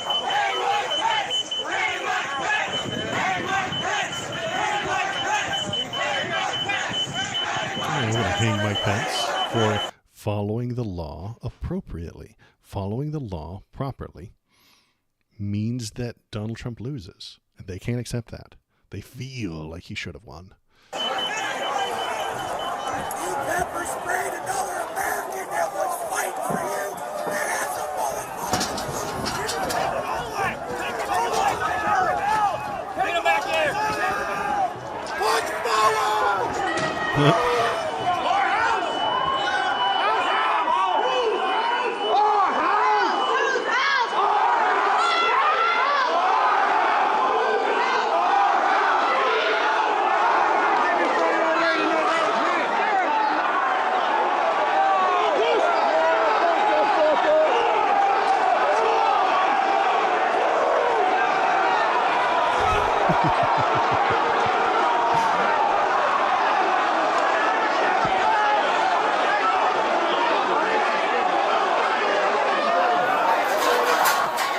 We can't hold this. We're gonna get too many fucking people. Look at this fucking vantage point, man. We're fucked.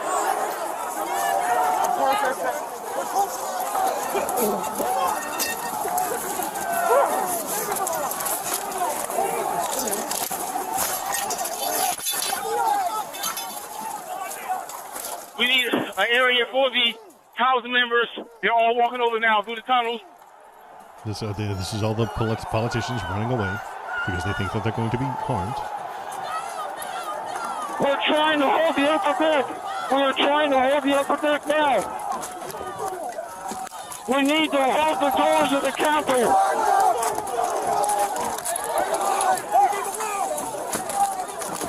I need court support.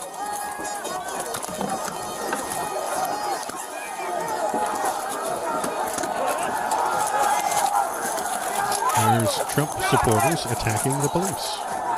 Don't let him lie to you. Don't let him trick you into forgetting about this. Trump supporters are anti-police. They always have been.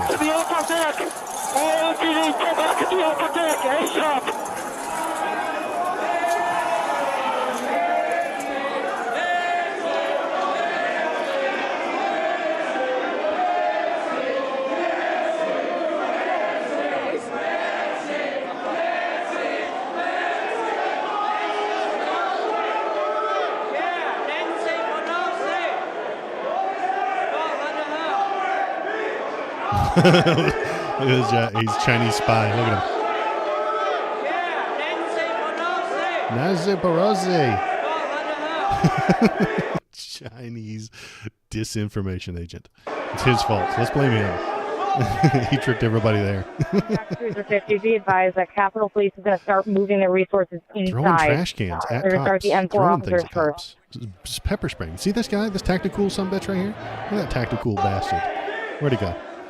Cruiser 50, be advised that Capitol Police is going to start moving their he's right here. Here's his legs. He's wearing all camouflage. He has a helmet and a backpack filled, I'm sure, with cupcakes and candy. Pepper spraying the cops. resources inside. They're going to start the M4 officers first. There he is.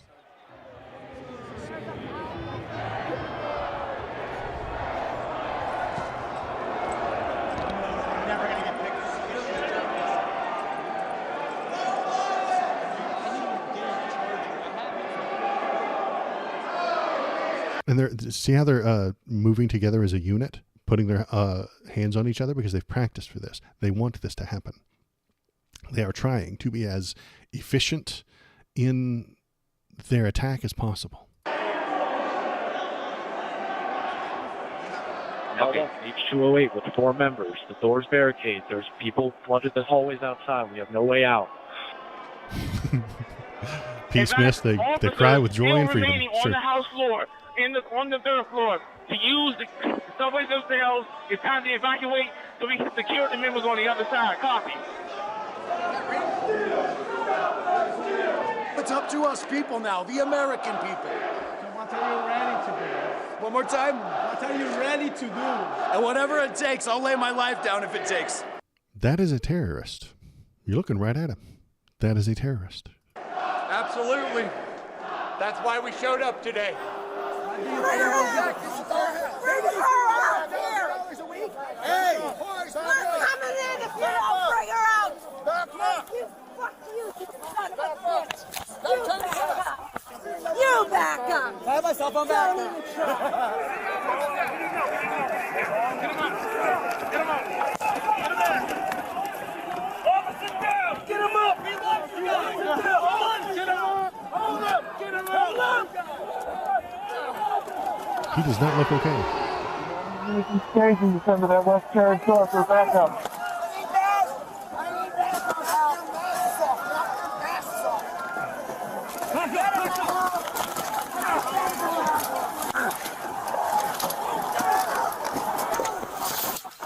They were peaceful people. These were great people. The crowd was unbelievable. And I mentioned the word love. The love. The love. The love in the air. I've never seen anything like it. So, yeah, don't let them trick you. Don't let them lie to you. Don't let them help you forget. Don't forget. That's what happened. That is what they will do again if they lose and when they lose.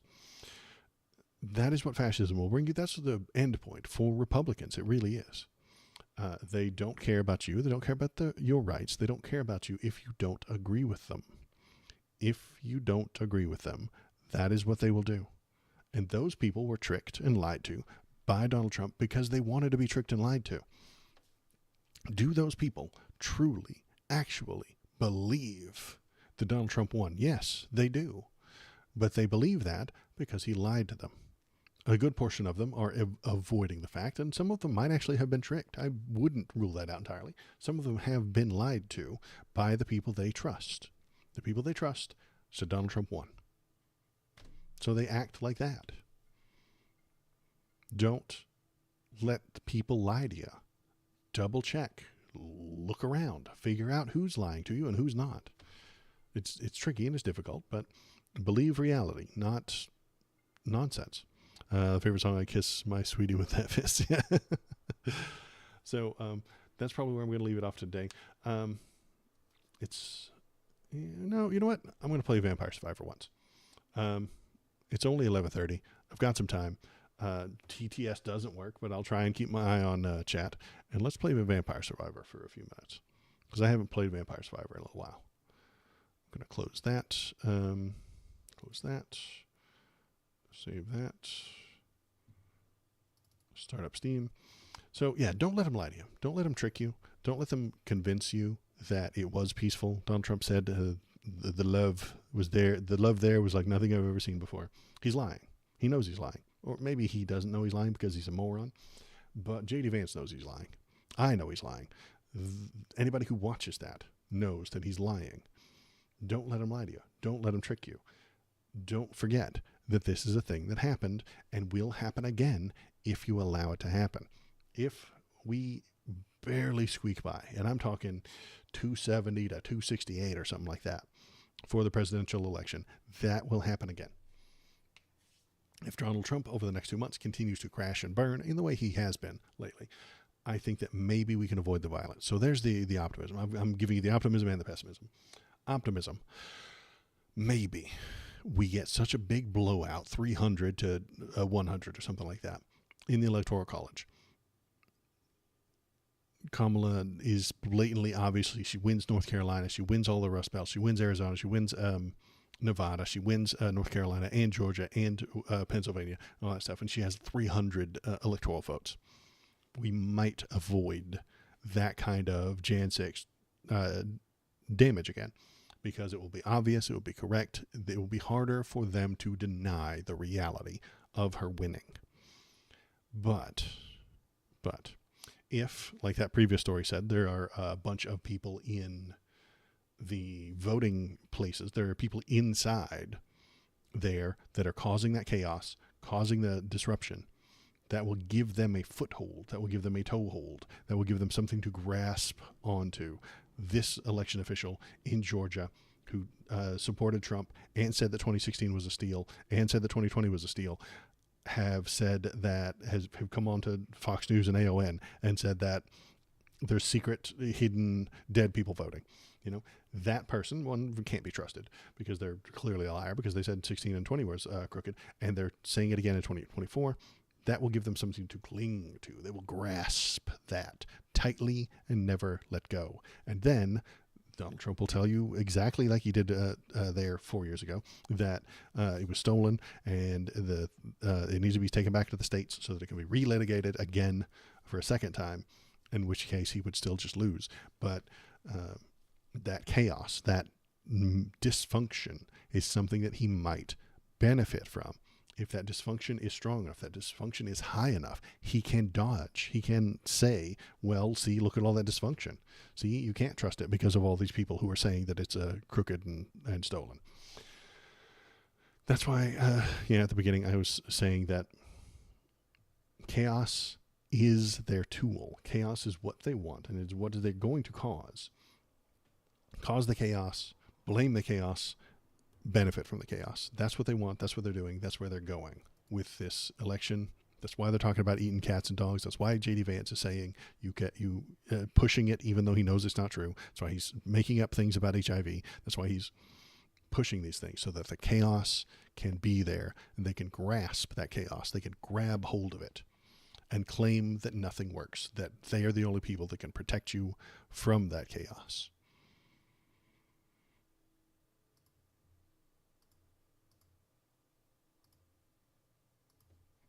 Finger flicks. Haha, I'm so good at this. All right, let's play Vampire. Bam, go. All right. Tell me what you're thinking. Tell me what you're feeling. Hop into the chat. I can see it and not hear it. If dead people and immigrants are voting in such high numbers and the election officials try to point it out, why have they not done anything to stop it? Why not name names and bring it to light? Well, because Nancy Pelosi stops them. Shinzendo, the evil George Soros-backed Democrats have prevented them from speaking the truth.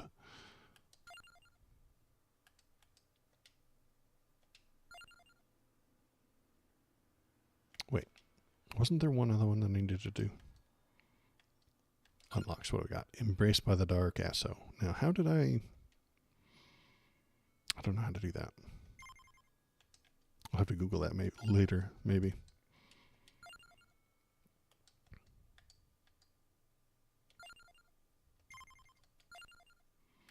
Open Suyuto's coffin in Forbidden Peaks. Okay.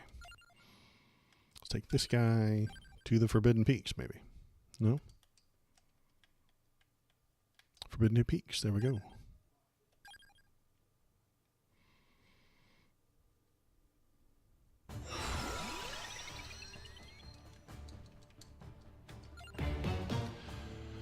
They turned the friggin' frogs gay. Ooh, they turned the friggin' frogs gay. Bobberts6969. Thanks for the follow. I appreciate it. You just turned a frog gay. Hope you're proud of yourself. Hope you're happy. I'm proud of you.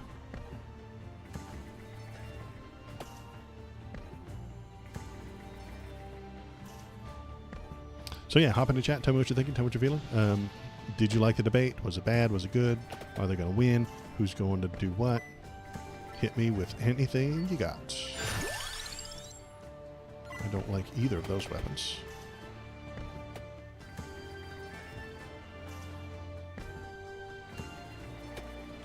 Wait, how's the volume?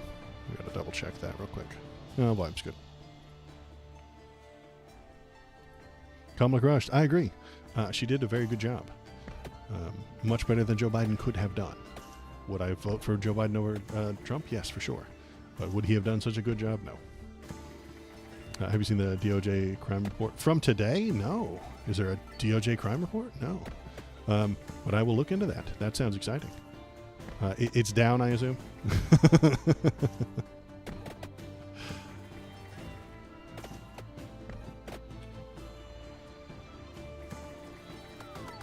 This level's hard.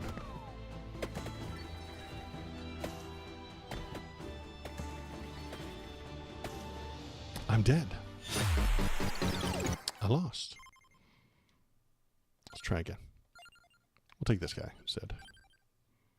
Forbidden Peaks, go. It shows violent crime went up under Biden-Harris, which is why I was confused. Okay, well, I will take a look at that and bring it up probably on Monday's stream. That way I can give it a look, see how it looks. Because they were saying they've been saying it's going down. So if it's not actually going down, then we would need to update our understanding and talking points and stuff like that and stop saying it. So if that crime report suggests that crime isn't going down, I'll stop saying it. The places I was getting information from suggests that it is going down. But if they are wrong, I will adjust.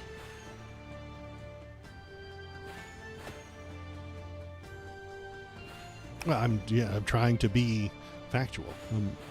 I think it's the Republicans who operate outside of facts. They operate only on feelings.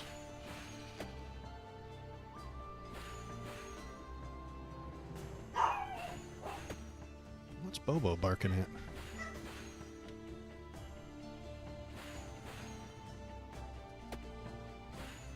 Oh, can't get down there. All right. Okay. Come on, zombies. What are you doing to me? Can I get some levels? Can I get some XP? Any reason for the numbers to go up? I don't know. Just the poverty. But I mean, I think poverty causes crime. So the inflation caused by the companies that run the world increases our prices, and then the people can't afford things, so they resort to crime. But that's why I think that it happens. Donald Trump and J.D. Vance are going to tell you it's because of the brown people and the poor people that came to the country illegally, even if they were illegal. Dupe.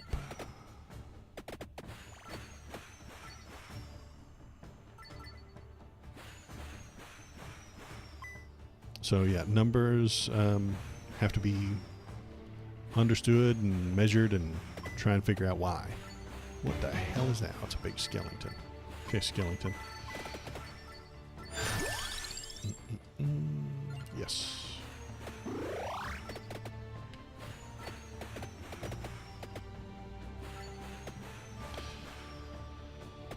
I mean, that's what they're selling at the moment in Ohio, is that all of these scary brown people are going to take from you and steal from you. And they're taking everything you've got. Wow. Red ghost wave. Red wave. Oh no. Red wave confirmed. I've been going nuts about that all day long. Bobbert69, do you have, I talked about it early in the stream, but do you have any wild, crazy ideas that the adults put into your head as a kid? I talked about a lot of them today. Things like the don't flash your lights at somebody's car if they don't have their lights on because it's a gang member that's going to kill you. Or I covered like 5 or 6 Marilyn Manson ones that I heard when I was a kid. Just adults telling me crazy things about Marilyn Manson that aren't true. I never have been. Do you have any of those? Because if anybody else in chat has anything like that their parents told them is super duper a lie, I'd love to hear it.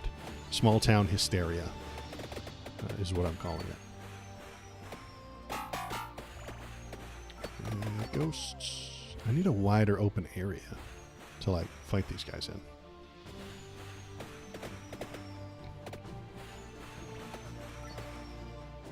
There's no open areas in this place.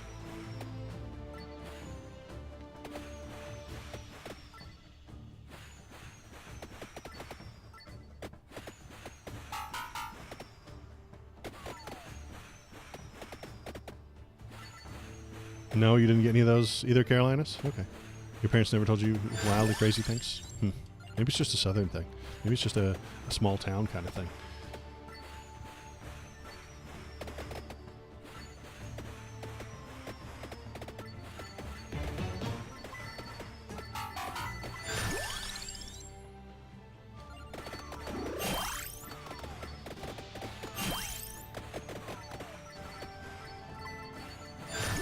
Well, that's the problem. Bobber says Trump believes lots of things, but I don't know if he actually comprehends things. I think he's like a parrot. He doesn't quite understand the things he's saying, but he says them and he gets a clap and a cheer, so he says them again. I think that he doesn't understand the word asylum. The only time Donald Trump heard the word asylum was insane asylums. So when he heard about migrants coming to the south, the Mexican border, claiming asylum, he thought that they escaped from mental institutions. And so he started telling people that they escaped from mental institutions because he's never heard the word political asylum.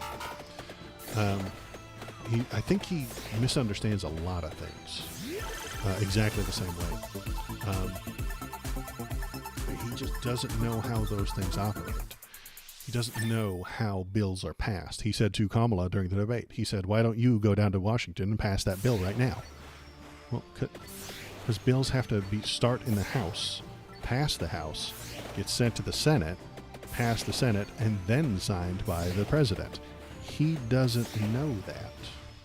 You think he would, as he was the president once. But he doesn't know how bills get passed. He doesn't know how the government operates. So he just kind of says things. Well, you should go down there and do it right now. Go down to Washington right now. Pass those bills. No, man. The executive orders exist, sure. But those have to be based on him executing current laws. And you can't. And the next president can just undo the executive orders. Donald Trump thinks the entire government is operated off of those executive orders because he's an idiot. He doesn't quite comprehend how things actually work. He doesn't know what any of those things are.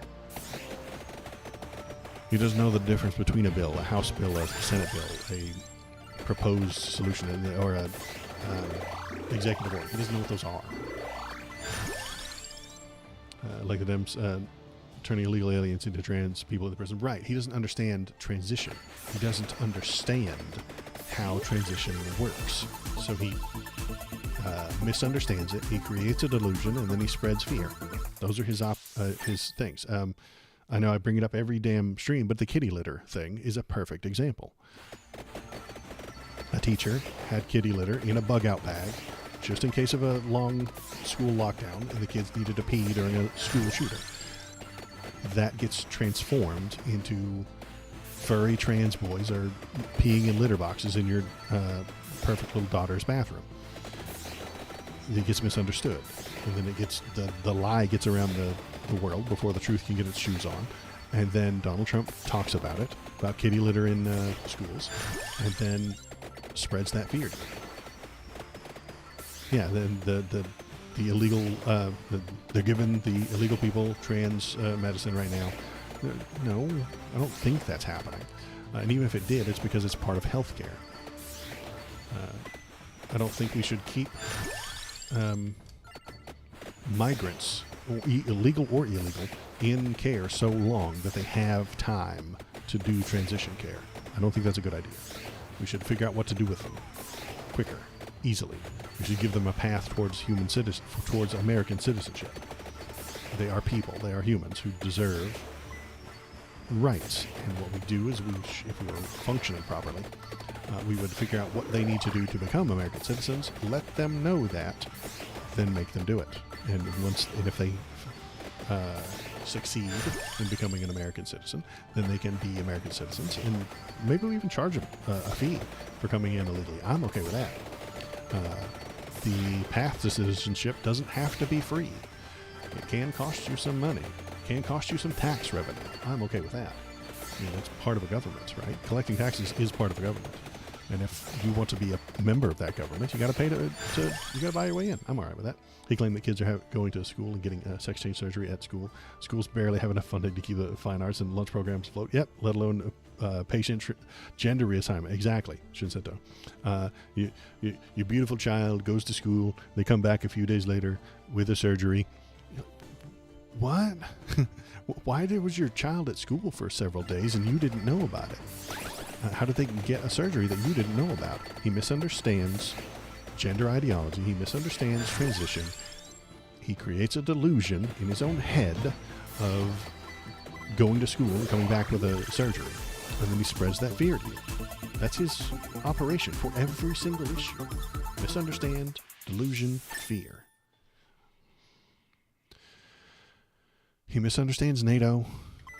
And then he spreads a delusion about how they don't pay their bills and they're causing Russia to become violent. And so then he spreads that fear to you. Now we're going to go try and get that treasure box there.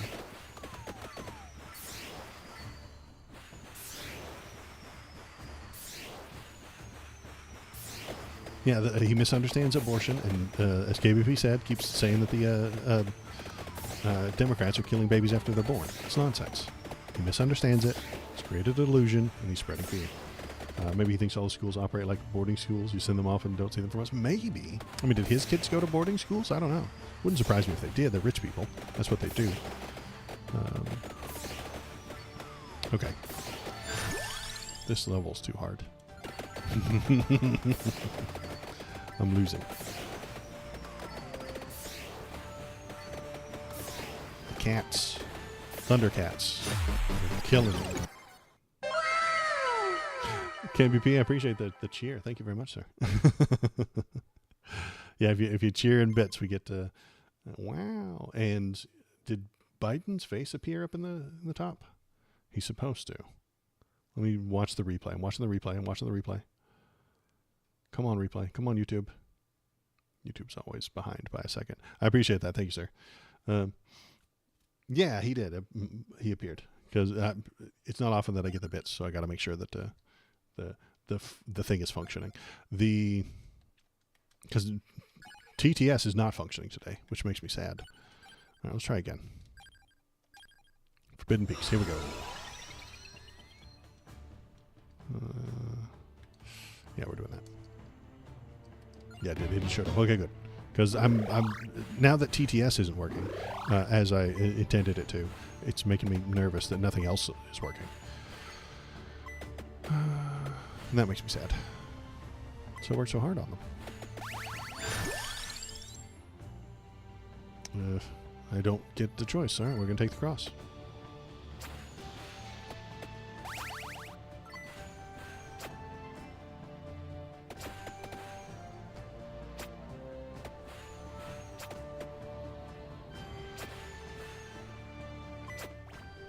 So yeah, if you got any political hot takes, if you got any ideas, if you got wild questions, throw them at me. I'll probably see them. Carolina says, a bunch of spells found with a Google search. Now my favorite card is Dark Asimo. Oh, X. Okay, cool. I haven't seen that one. You seriously must have never set foot in school if you believe that there were litter boxes. Yeah, put that for humans. Yeah. That's not how schools have ever operated.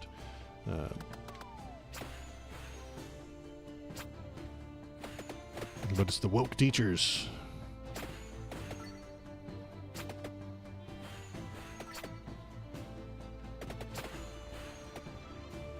Oops.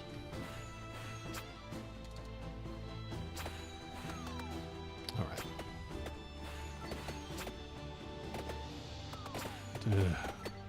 This is a tough level. And I don't love this character either. His weapon is a little bit on the weak side. Now, why on earth would we ever need to lock down a school? Yeah, exactly.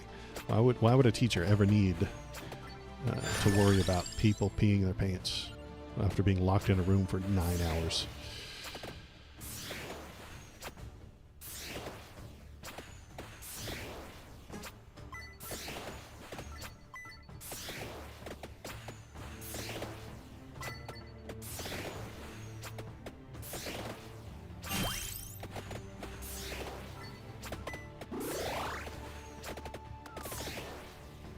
You see Trump say he would vote yes in Ohio to increase abortion over 6 weeks, then said no the next day. Yeah, well, he's a Florida voter, so he, even though he's a felon, he still gets to vote somehow. Yeah, he talked about 6 weeks not being long enough, but also brags about getting rid of Roe v. Wade, which settled a lot of those questions. We gave it back to the states. That's what everybody wanted. Everybody asked me, take it back to the states, take it back to the states. That's what they asked me. No, they didn't. Only hard right lunatics asked you to send it back to the states because they had more power in the states, so that they could push abortion bans. That's why the hard right wanted it pushed back to the states, so they could control it. They couldn't beat the Supreme Court. They couldn't beat Roe versus Wade. They couldn't do that at the time, which is why he put those people in place. Kavanaugh and Amy Covid Barrett.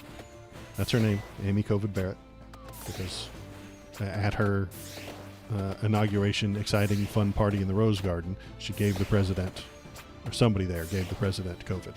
So that gets to be her name forever, Amy Covid Barrett. Why doesn't he get called a flip-flopper like Kamala? Because facts are not on the Republican side. Republicans and Trump supporters do not use facts and logic. God, they use feels all day, every day. He can say he's Schrodinger's cat. He is alive and dead at the same time. He is for abortion bans if you're for abortion bans. If you're for abortion freedom, he is also for abortion freedom. He is Schrodinger's political candidate. The trick, I think, about Donald Trump is very similar to the trick about religious people, the Southern religious people. Donald Trump and Jesus agree with me. That is the position of most of his followers. He agrees with me. And so you find the positions where he says he agrees with you, and you just hold that position. You think abortion's bad, you can find Donald Trump talking about how abortion's bad. You think abortion's acceptable, you can find Donald Trump saying that abortion is acceptable. If you support the states' rights argument, you can find him talking about that. If you don't support the states' rights argument, you can find him talking about that. He is Schrodinger's cat. He has all positions and no positions at the same time. Very similar to Jesus, if you ask me. Anybody who's really evangelical will just tell you that Jesus agrees with them, not the other way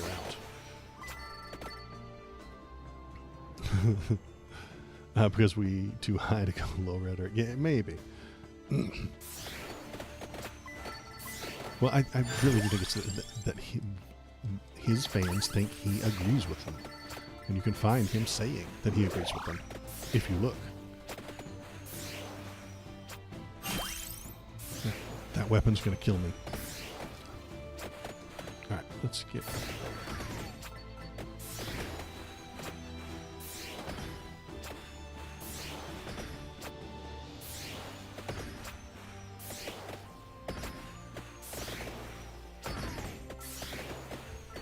There's the coffin.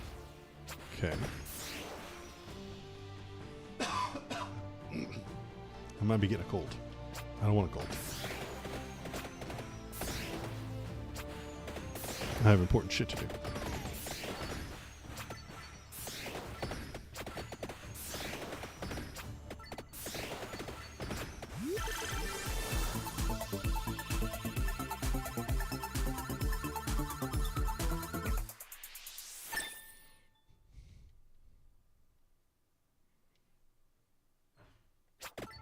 Did I get close? Is the skeleton there triggered from the coffin? Or is there also more that will trigger when I get closer? Good lord. Ass handed to me. I'm dead.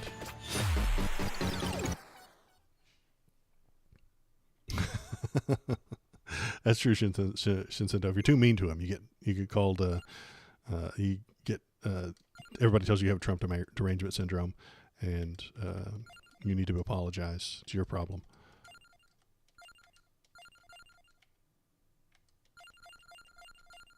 I had lots of money.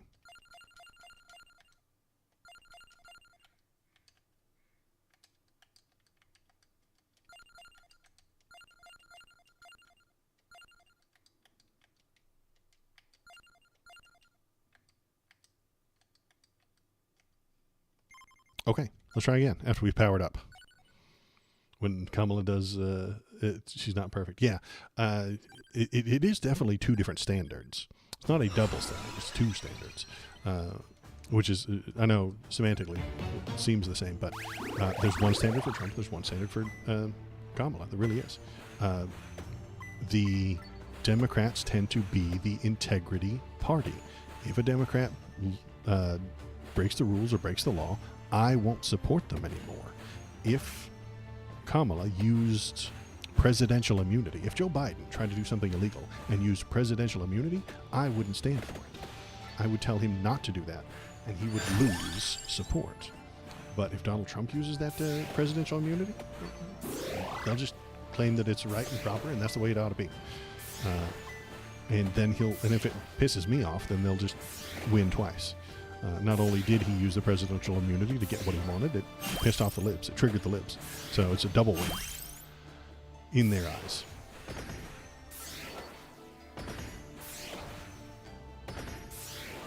Because they are the party of bad faith. That's our two options. Bad faith on the right, doing whatever you want, saying whatever you can to get elections, doesn't matter. Say whatever they want to hear, doesn't matter if it's true. Do whatever, say whatever, it doesn't matter. Just get the power. Get the power. If you have to lie to them, lie to them. If you have to talk about illegal immigrants eating cats and dogs, say that. It doesn't matter. Get the win. And we can backtrack later. That's the Republican way, it seems to me, where the Democrats hold themselves to standards. Don't say anything that's wrong. Don't ever make a mistake. Never make a mistake. Never make a misstep.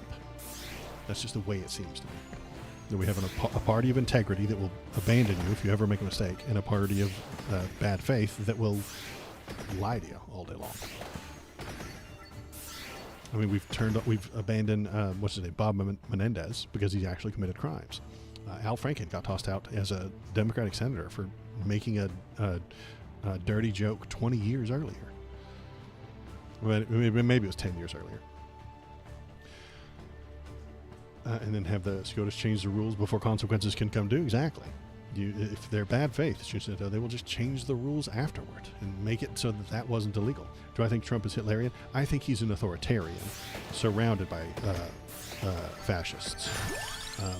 I think Stephen Miller most definitely is a Nazi, and he will tell Trump what to do on immigration issues, and Trump will do them. That's not because Donald Trump is a fascist. Fascism requires not a higher brain function. Fascism requires beliefs, and Donald Trump doesn't have any. He is simply an authoritarian. He just talks about him having power. And does he do all of the fascist things? Yes, but I don't think he has a belief in fascism. Some of his followers do. Who's that guy that ran Breitbart for a long time? I forget his name. But he's a hard right-wing guy, invented Gamergate, all that fun shit. He's a fascist, yes. Stephen Miller, fascist, yes. What's his name? Tucker Carlson, fascist, yes. But that's because they have a belief. They have a belief structure that they are building towards. They are intentionally building that belief structure in reality so that it will give you a fascist end. Donald Trump's just an authoritarian, I think, because he doesn't believe anything. He doesn't know anything. He doesn't comprehend how and why the things are happening the way that they are. He is closer to a parrot than all those other names that I mentioned. And because of that, he just thinks that he's right always. He's just a narcissist. Yeah, maybe that's what it is. He's more of a narcissist than all the other people. All those other people are true believers. Donald Trump simply is a narcissist who doesn't know that there are other people within the planet. He's got no idea that anybody else exists. Because when you watch Hitler talk about Jews, and it's very similar to the way Trump talks about migrants. Yes, Bobberts, I think that is true, but I think it's true because the people around him clap and applaud him and give him treats when he does it. He's like a talking parrot who gets a treat every time he says, "Paulie, want a cracker?" Does Paulie know that Polly is Polly's name? No. Does Polly comprehend what crackers are? Well, no. Does Polly speak English? Not really. It just makes a sound and then gets a treat. That's the way I think Donald Trump is. He's a useful idiot that has really bad people telling him how to act. Yeah, Shinzito, he is a dog that barks on command because he gets treats afterward.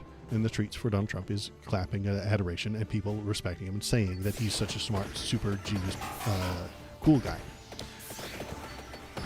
That's all he wants. He wants someone to say these nice things about him and give him the treats. But he's surrounded by people like Stephen Miller, like he's surrounded by fascists who want him to say the fascist things. So he does, and then he gets the treats, and then he gets the applause, and then the people clap for him. And then he feels like he did a good job. And he doesn't comprehend why you would ever disagree with him. Well, how could you possibly ever disagree with Donald Trump? He's the smartest guy he knows.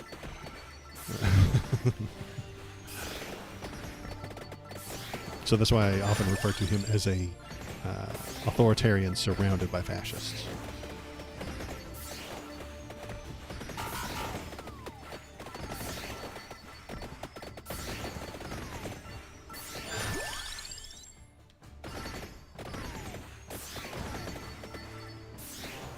Yeah, and it's hard to nail down exactly what Donald Trump believes because he changes it so often. Stephen Miller does not flip-flop.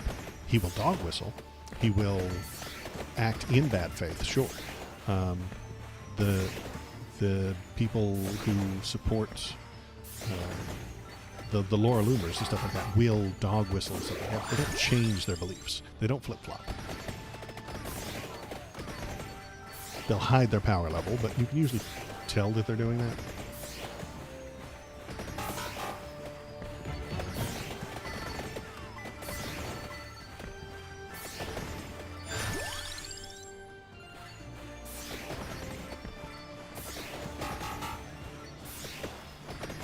Yeah, Donald Trump is highly contradictory. If he didn't have juxtapositions, he wouldn't have any positions at all. He only juxtaposes himself. And he does it often. I mean, he loves the Second Amendment, but said into a camera a long time ago, take the guns first, due process second. He said that. And then all his fans had to come out afterward and say, no, that's not what he meant. That's not what he said. They change what he said after the fact often. They don't change, they just get quiet. And some people forget, yeah. And so what else did he say? He's for, as you brought up earlier, he's for the abortion restrictions, but he's also proud that he got rid of Roe versus Wade. You know, he's for these things and he's against them at the same time.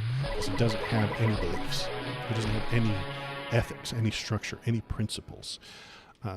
Fascists, on the other hand, do have principles. They're just horrible. The fascists do have principles. We just don't like them. I don't like them, but anyway. And I think that they are harmful. But they have the principles.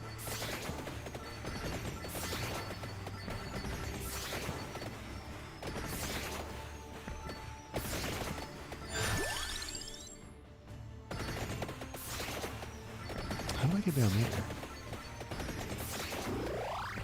Do I even want to down there? I don't think I do.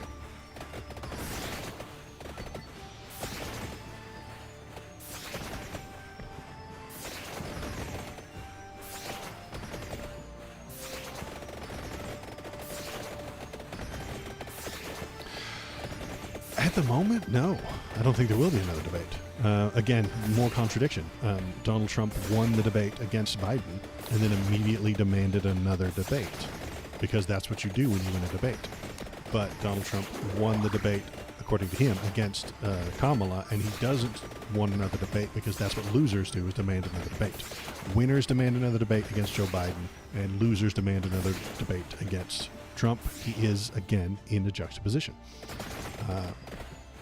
Because he was a losing loser who lost. And he knows that, though he's never going to say that. So I don't think there will be another one. Kamala might show up. I think she should push it. I think she should absolutely push it as a thing that should happen and has happened in the past. And there's usually 3. And she should absolutely debate an empty podium on live TV. Absolutely. She should do that. She should talk about how he's invited and he wouldn't show up. And then they should go on with the debate.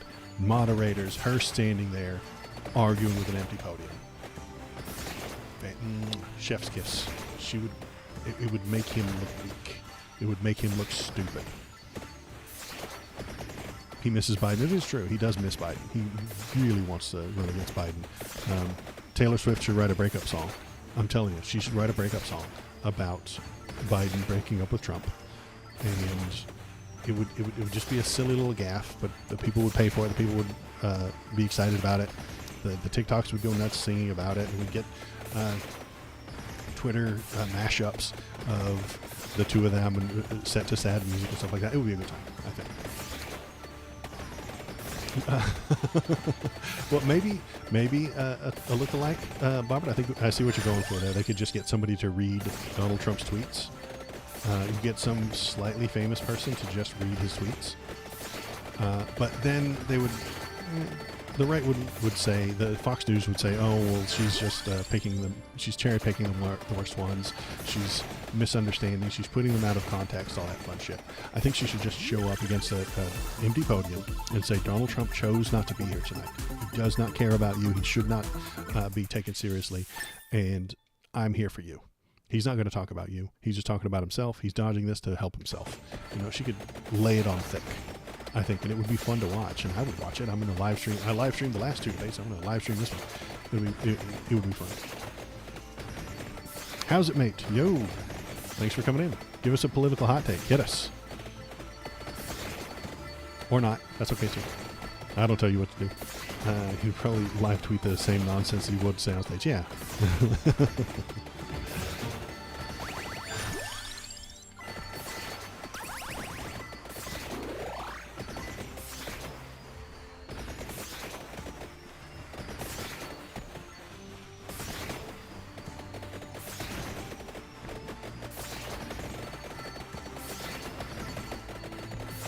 Okay, that's a hot take. Thanks for giving us your opinion. They shouldn't teach about transgenderism in school. Well, it exists. I recognize that it shouldn't be taught to kindergartners, and it should be taught properly to the people of the proper age.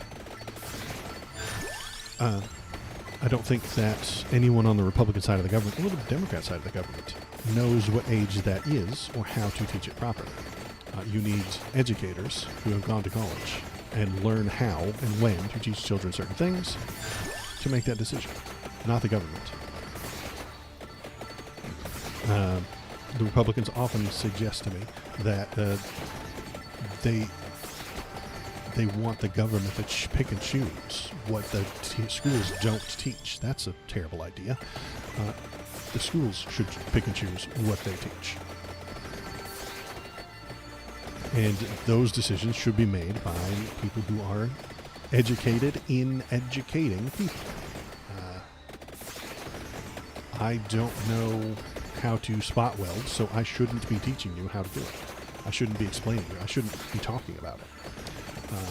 The same reason that the person who is really good at spot welding might not know how to make children understand the multiplication tables. So we need experts in teaching children, which is why I accept the idea that there are degrees that you can go to college with to try and understand how young children operate and how you ought to be teaching them. But again, that leads to a Department of Education, which the Republicans don't like.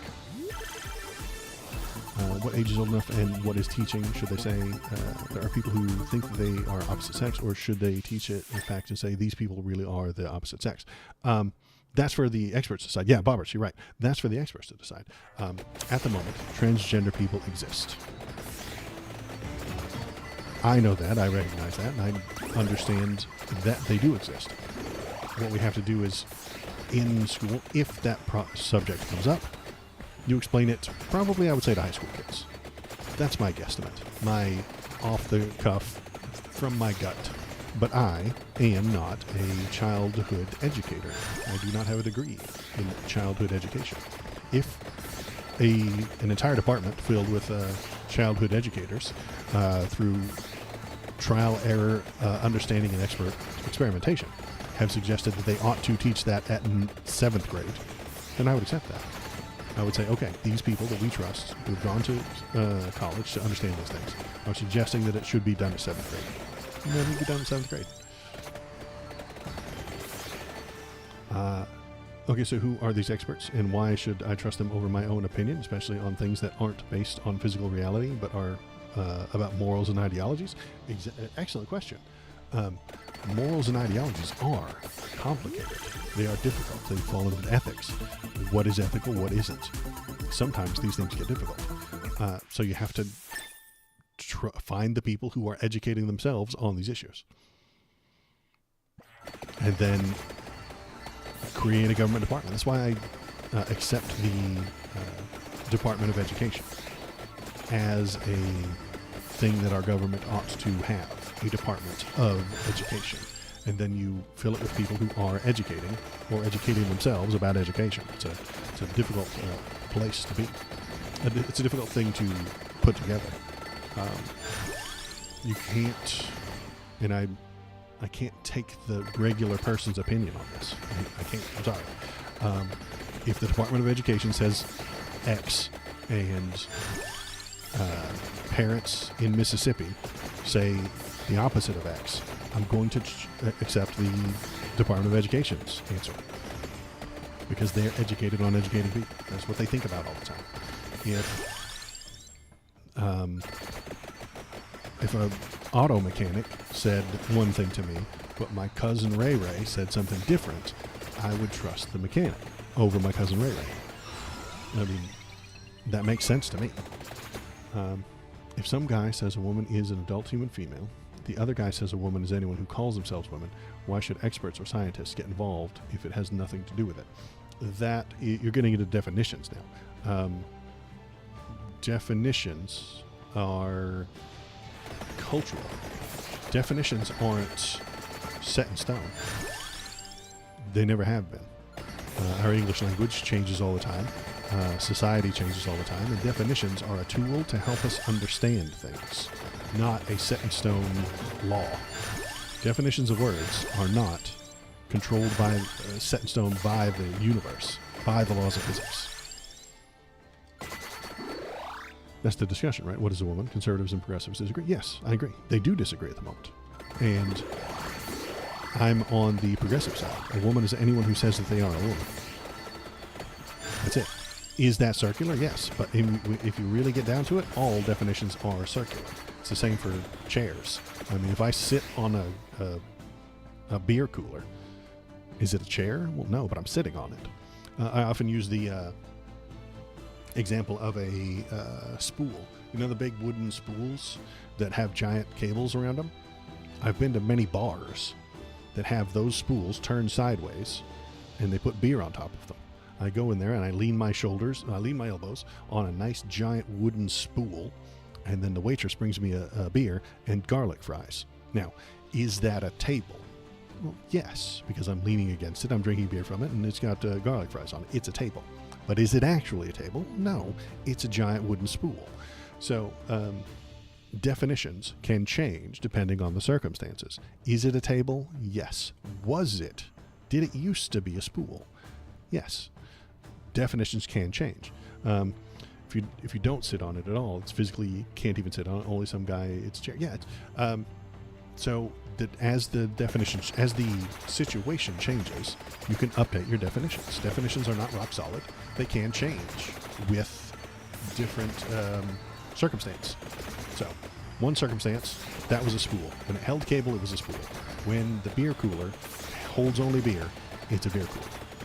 When I sit on the beer cooler, it becomes a chair. When I lean against the big wooden spool and you put garlic fries on top of it, it becomes a table. If you were born a man, or born a boy, well, obviously you're not a man, but if you're born with a biological sex, you can choose to have a gender that is different later. The situation has changed. You have chosen a different gender. That's acceptable.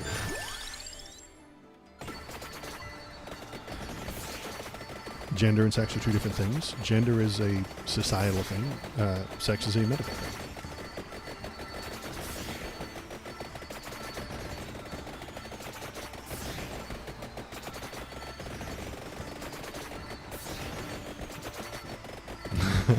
Shinseto was born a man. He had a mustache. Shinseto was born with a full mustache, and so he was born a man. It's true. In that situation, the thing that's changing is the physical object. Sure. You're carving a face out of a stone, not changing the definition of a facial shape to include any rock. Well, sure. And when does a rock become a statue? It's an excellent question. How is it made? When does that slab of marble become a statue? Was the statue always there? I just chipped away the outside. I think that was a quote from Michelangelo or some one of the Ninja Turtles. I don't remember which one. When does bread become toast? It's very complicated. I know what a piece of bread is, and if I wave it for exactly 1 second above an open flame, is it toast? No. Probably not. Like, when does it become toast? After it pops out of the toaster? Complicated. But what if I put it in the toaster for exactly 4 seconds? 1, 2, 3, 4. Pop it right out. Is it toast? I don't know. It depends. These things have to be felt out. And what I do is listen to the people involved. If I served you bread and told you it was toast, and you told me it wasn't, I would listen to you and say, well, this isn't toast.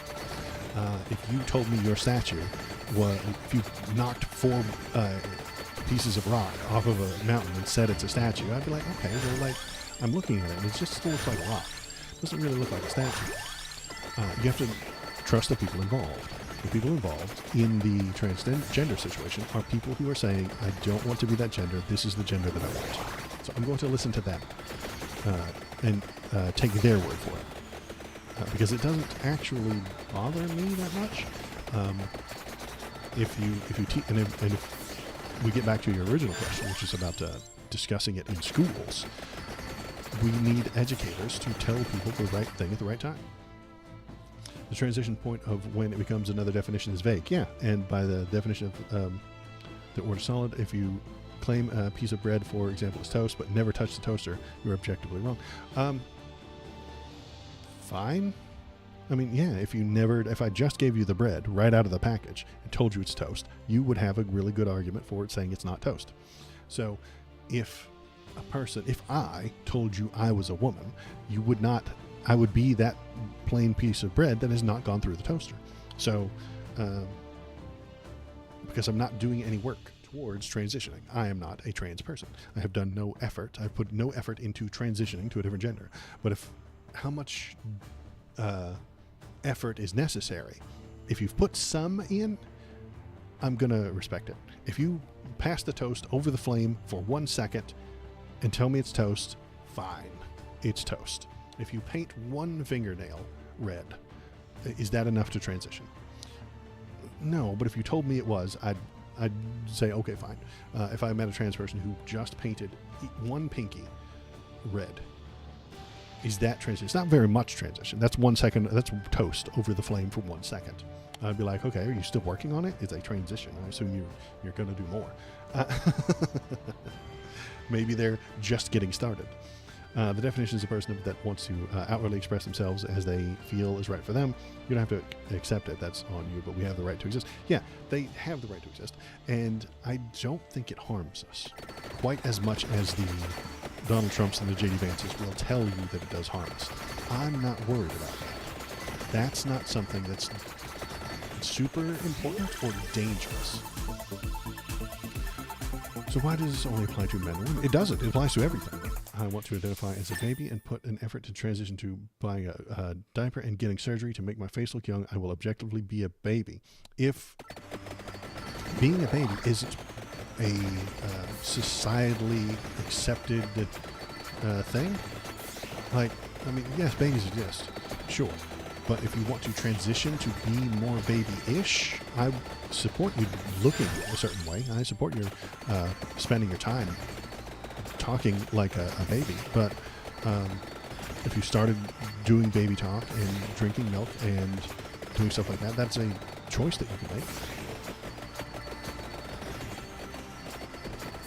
And if lots and lots and lots of people did it for some reason and demanded to be taken seriously, I'll look into it. Right now, men and women exist, and they are a big and important part of our society.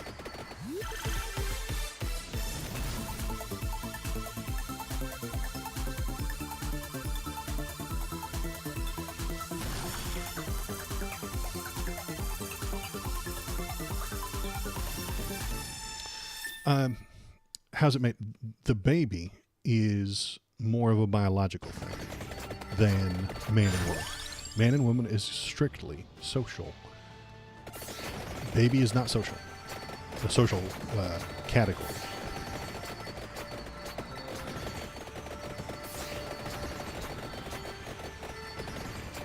Yeah, dopamine hit. There it is. Yeah.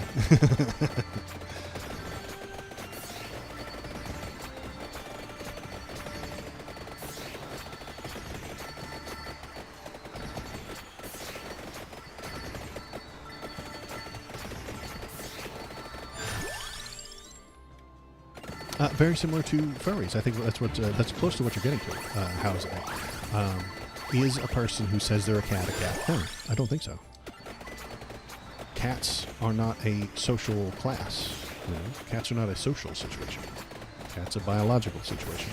Can you be a furry and pretend to be a cat? Yeah, sure. That's acceptable to me. Do you want to be treated like a cat? Okay. If you find somebody who wants to treat you like that, you can. Human freedom is important to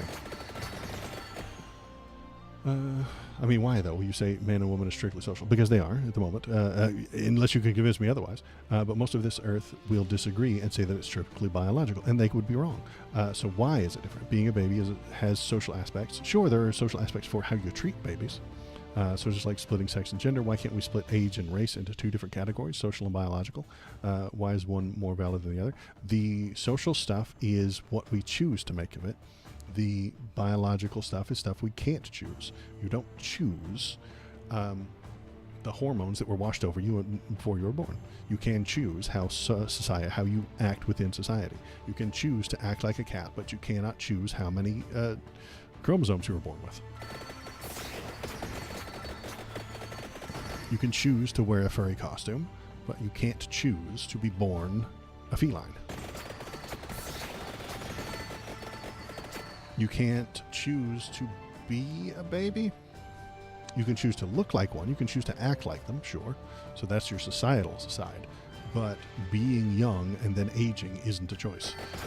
Being born with a certain amount of melanin within your skin is not a choice you get to make, which is why it is a different situation. You can act like people from other races. You can act French. You can act black. You can act like a southern gentleman if you'd like to, regardless of whatever amount of melanin you have. But the melanin you don't get to choose. You don't get to choose the race that you are born.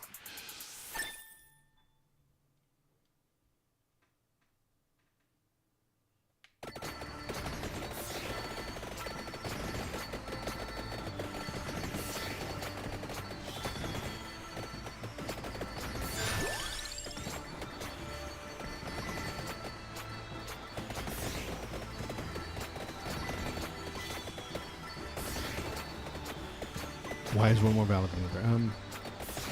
Because human freedom is important to me. I base all of my political positions off of human freedom. What gives humans the freedom? What gives humans more freedom? And what freedoms do we need to curtail? What freedoms do we need to control?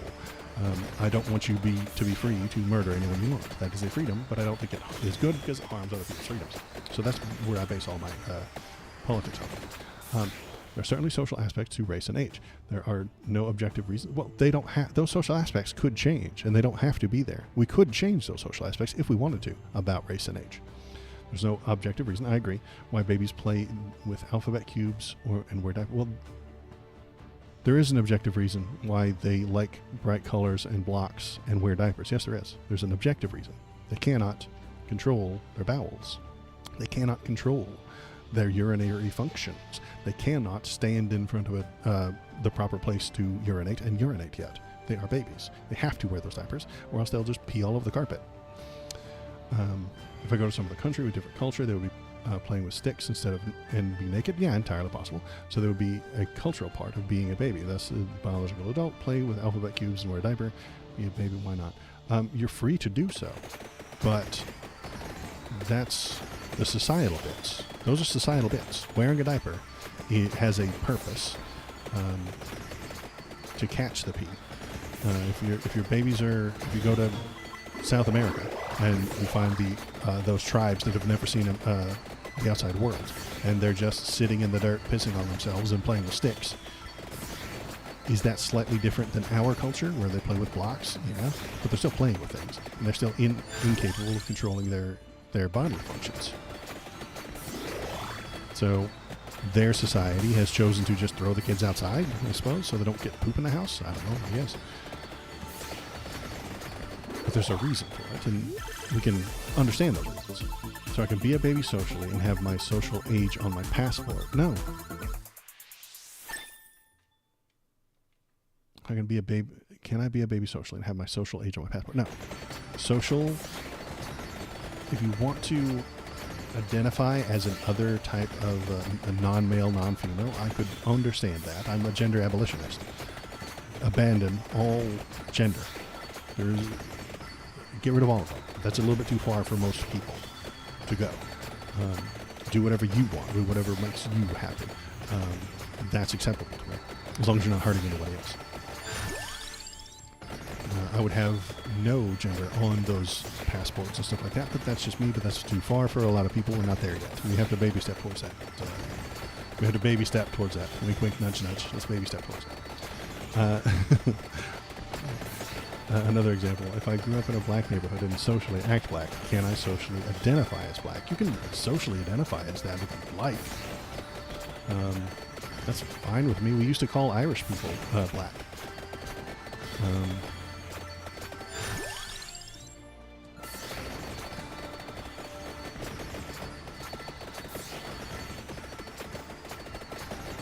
If the society you're in doesn't accept it, then convince them.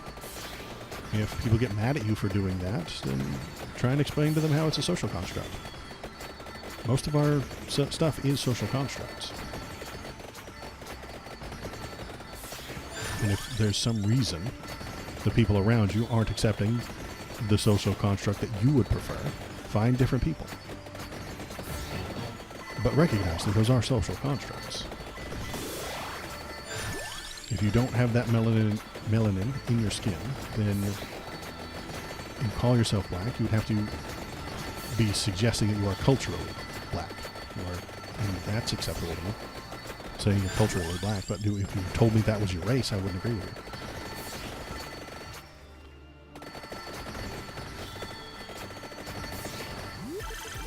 Black culture exists, and you can be a part of it if you'd like.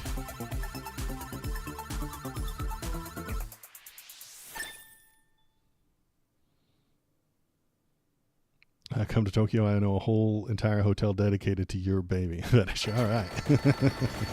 Way to go, KBP. You made it weird.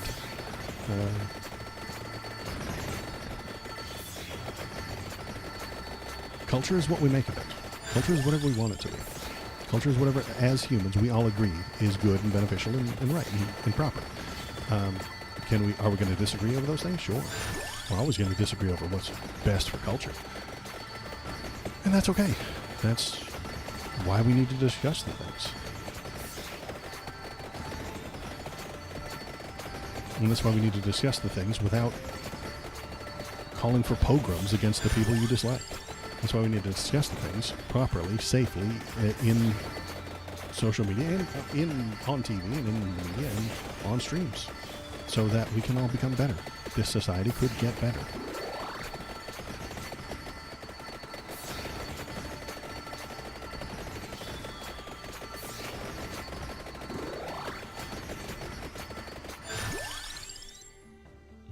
We should always pick 4 chicken. I don't think I need a whole lot more money. But what else? Do we get to reroll? We do get to reroll. I don't want any of those. Should I do Game Killer? Halts XP. I'm done with XP. We're taking it. Game Killer. Doing it.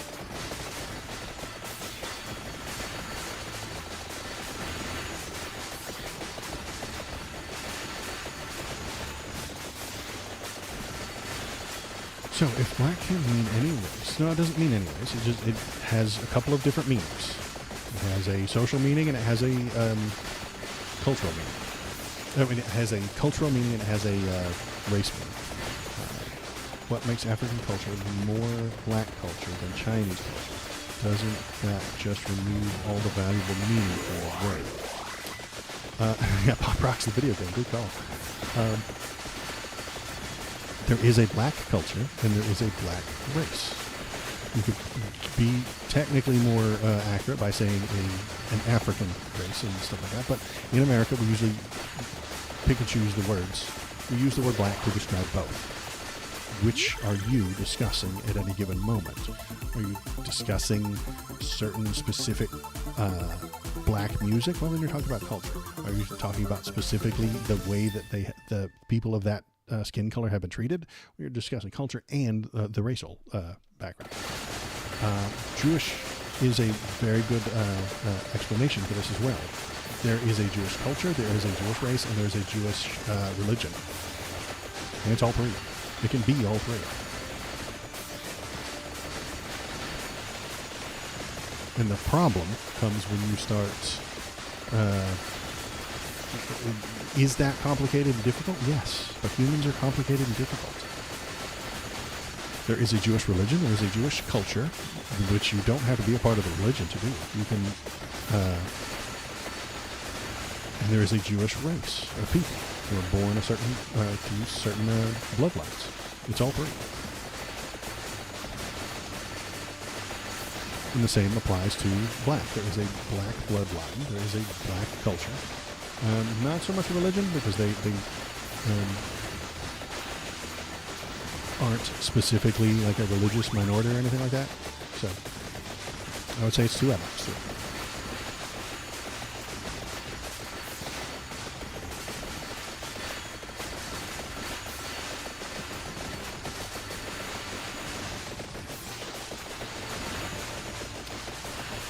Yeah, but if you can't use the black race to associate with the black culture, since whites can also be the black culture, why is Chinese culture not black culture? Chinese culture isn't black culture. No. If you are a Chinese race, you could be part of the black culture, yes. If you're the black race, you could be part of the Chinese culture, yes. I would disagree that for any word. If you wear a black suit or stereotypical Jewish clothing, unless you convert to and believe in the Jewish religion, you are never Jewish. You can be culturally Jewish. You can be religiously Jewish. You can be racially Jewish. You can be any combination of those three things. You can be one and not the other two. You can be two and not the third. You can be all three. Or you can be none of them.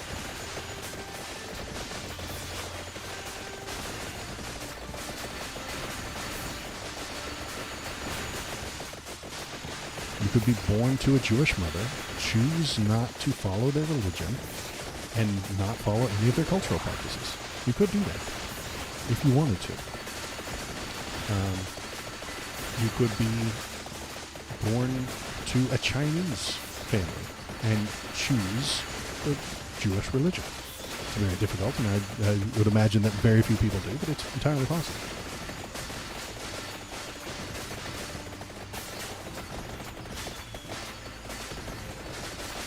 I'm not suggesting that either.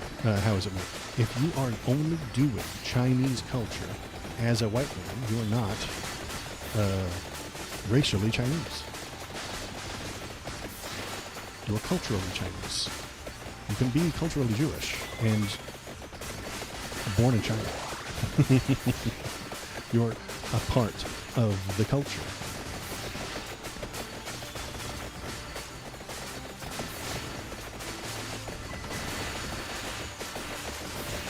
What's the name of those identical twins who were born into black culture? They drop the N-word every 5 seconds on social media.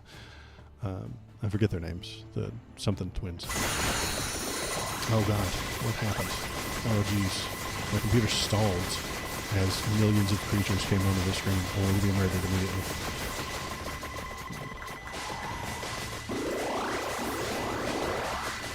I would agree with you. How is it, mate? You're not culturally Chinese if you eat with chopsticks and eat noodles every day. But you're closer to doing things that are from the Chinese culture. I think adopting a culture is complicated and takes a long time, but can be done. If you change airports in Dallas, it doesn't make you a Texan. I agree with you. How is it, mate? You grew up in Boston, you lived in Boston your entire life, but you visited your family in Florida and you changed planes in Dallas. That doesn't make you a Texan. I agree.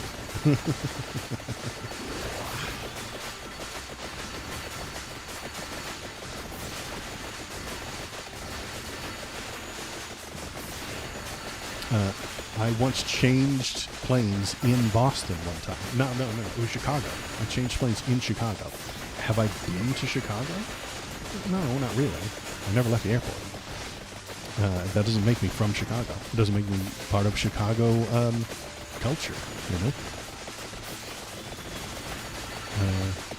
The fuck did I just see? Turned the Vaseline covered screen for a couple of seconds. Yeah. I got a power up. Yeah, that really quadrupled down the number of enemies on the screen. My computer just chugged. It couldn't handle it. And I don't know if the stream could either. I'm going to watch it back later and see what you guys saw.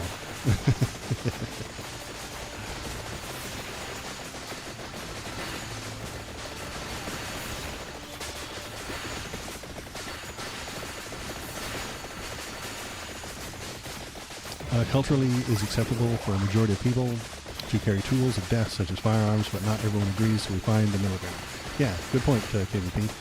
The American culture has certain things that other cultures wouldn't accept. And Arab culture has things that I wouldn't accept. Chinese culture has things I don't understand. And those are choices we make. We get to choose what culture is and what it isn't. We can choose what cultures are good and what we want to abandon and what we want to keep. If you are a white guy who got adopted by Chinese people living in America, and you are raised 100% Chinese culture and speak Chinese, you're a white guy who is involved in the Chinese culture and speaks Chinese, I agree. You can adopt a culture, just like you can adopt children of a different race. You can adopt a culture. I'm on board with this. This is fine. This is not a problem.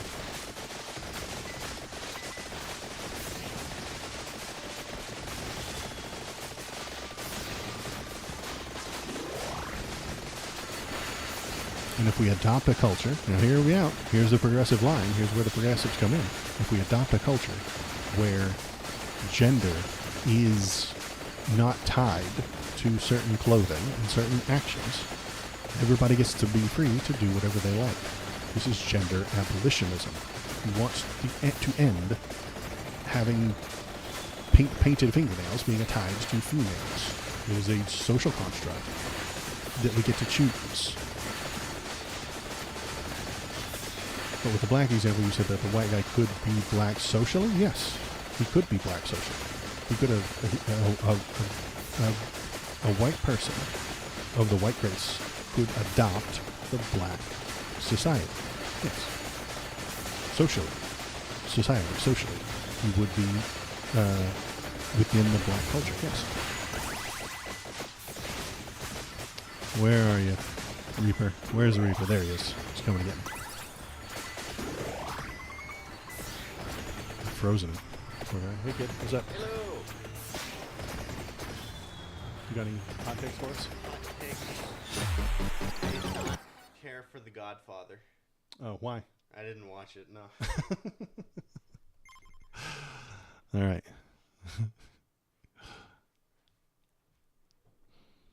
All right, we got that one done. All right, one more thing down. I'm getting ready to wrap it up. I'm going to quit that. I'm going to click on the face cam with a example. So can we make him call him black. Societally we could. And should we teach kids in school that he's really black, that he's part of the black society? Yes, we should teach them that societies exist, that cultures exist. The Scandies, Europe somewhere, no word for pink. It's a shade of red. It's the color associated with males. Pink. Yeah, exactly. Oh, yeah, it was the Stream Wizard. He didn't have his robe on today. It's weird. We would teach them the difference between race and culture. There are two different things. You can be born into a race and you can adopt a different culture. You can be born into a culture if you don't belong to that race. And these are all very good and important things to talk about. He's part of the black society. Are trans women also part of women's society, but not actually women? They're part of women's society. Sure, they're socially women. Yes. Biologically, they are not. Did you just get me? They know that they're not. That's why they call it transitioning. Their gender is what's transitioning. And sometimes they do biological things, like taking hormones, to enhance that transition, to improve that transition, because they want to. And I think that they're free to do so. There is no trans woman that walks into her doctor and tells them untrue biological things. Doesn't make any sense. They don't do that. The doctors recognize what it is as well. It's a gender and cultural change. And if you take the medicine and if you do the surgeries, you will do a biological change as well.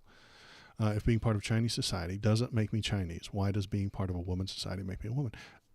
Being part of a Chinese society does make you Chinese socially, my man.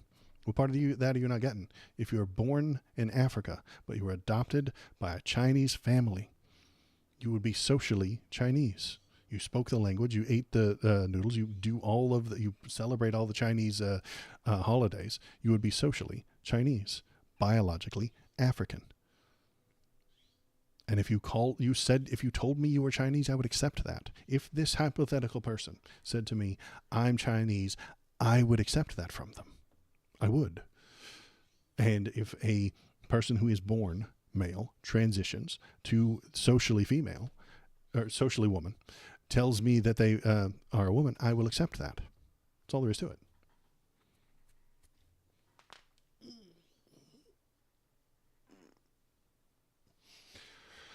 It's not about changing reality. It's about updating social status. It's about transitioning to a different type of a thing.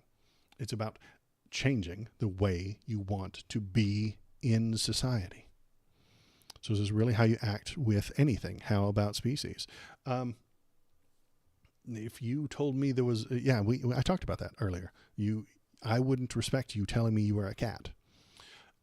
I would say that you could be treated socially like a cat if you want to, but you wouldn't be changing your species. No, because species is not a gender. Species is not a social category. Let's see. What time is it? It's noon. It's almost 1 o'clock. I'm hungry. I'm going to go eat dinner or lunch. Why not? It's socially. You can socially be a cat. You can. You can put on the ears. I would accept that.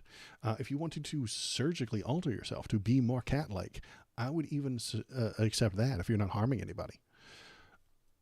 And you would transition to be socially a cat. Well, people treat their animals differently than other cultures, except me if I want to call me a cat. I would, if you socially were a cat, I might call you a cat, yes.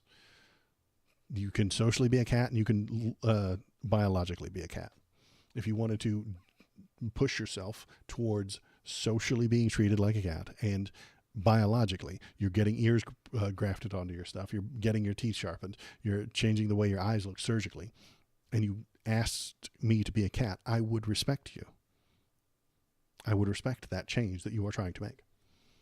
But we would also accept the fact that you weren't born a cat. That's okay.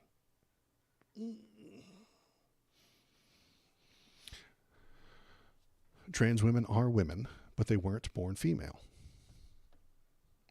That's not the gotcha that you're trying to make it into. This is interesting, man. Just don't think most people would act this way. I know they're not. And most people don't act that way. I agree. Most people would say that they're crazy and should act normal. I know. I accept that fact that I am progressed farther than those normies that you're talking about.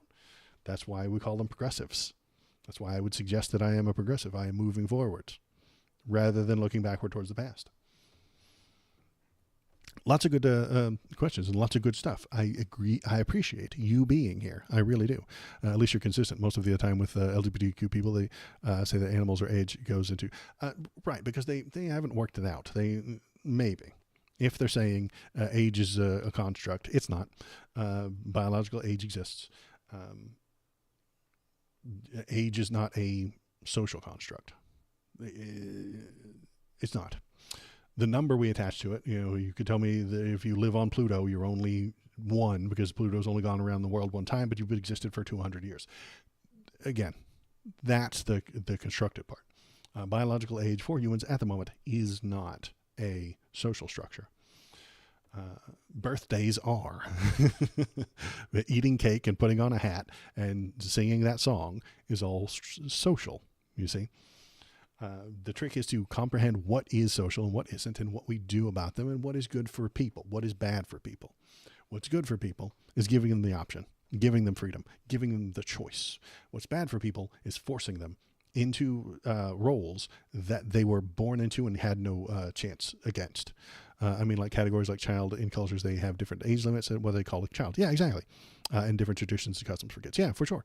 You could be an 80-year-old child according to this. According to this, you could act childish. You would be socially acting a child, yet biologically you would be an old person. An old person could act childish if they wanted to, and we can socially recognize that they are acting childish. So you would be socially a child. Well, sure. If a 9-year-old calmly watched the news and made stock trades and discussions with his parents about the political situations in Yemen, he wouldn't be acting childish. Is he still a child? Sure. So you would call me a child, I see. If you were acting like one and wanted me to call you such, if you said, I want to be a kid forever and I'm never going to, you acted childish for the rest of your life, I would socially call you a child, sure. That doesn't hurt me. That doesn't bother me. I don't think that I'm doing something, I'm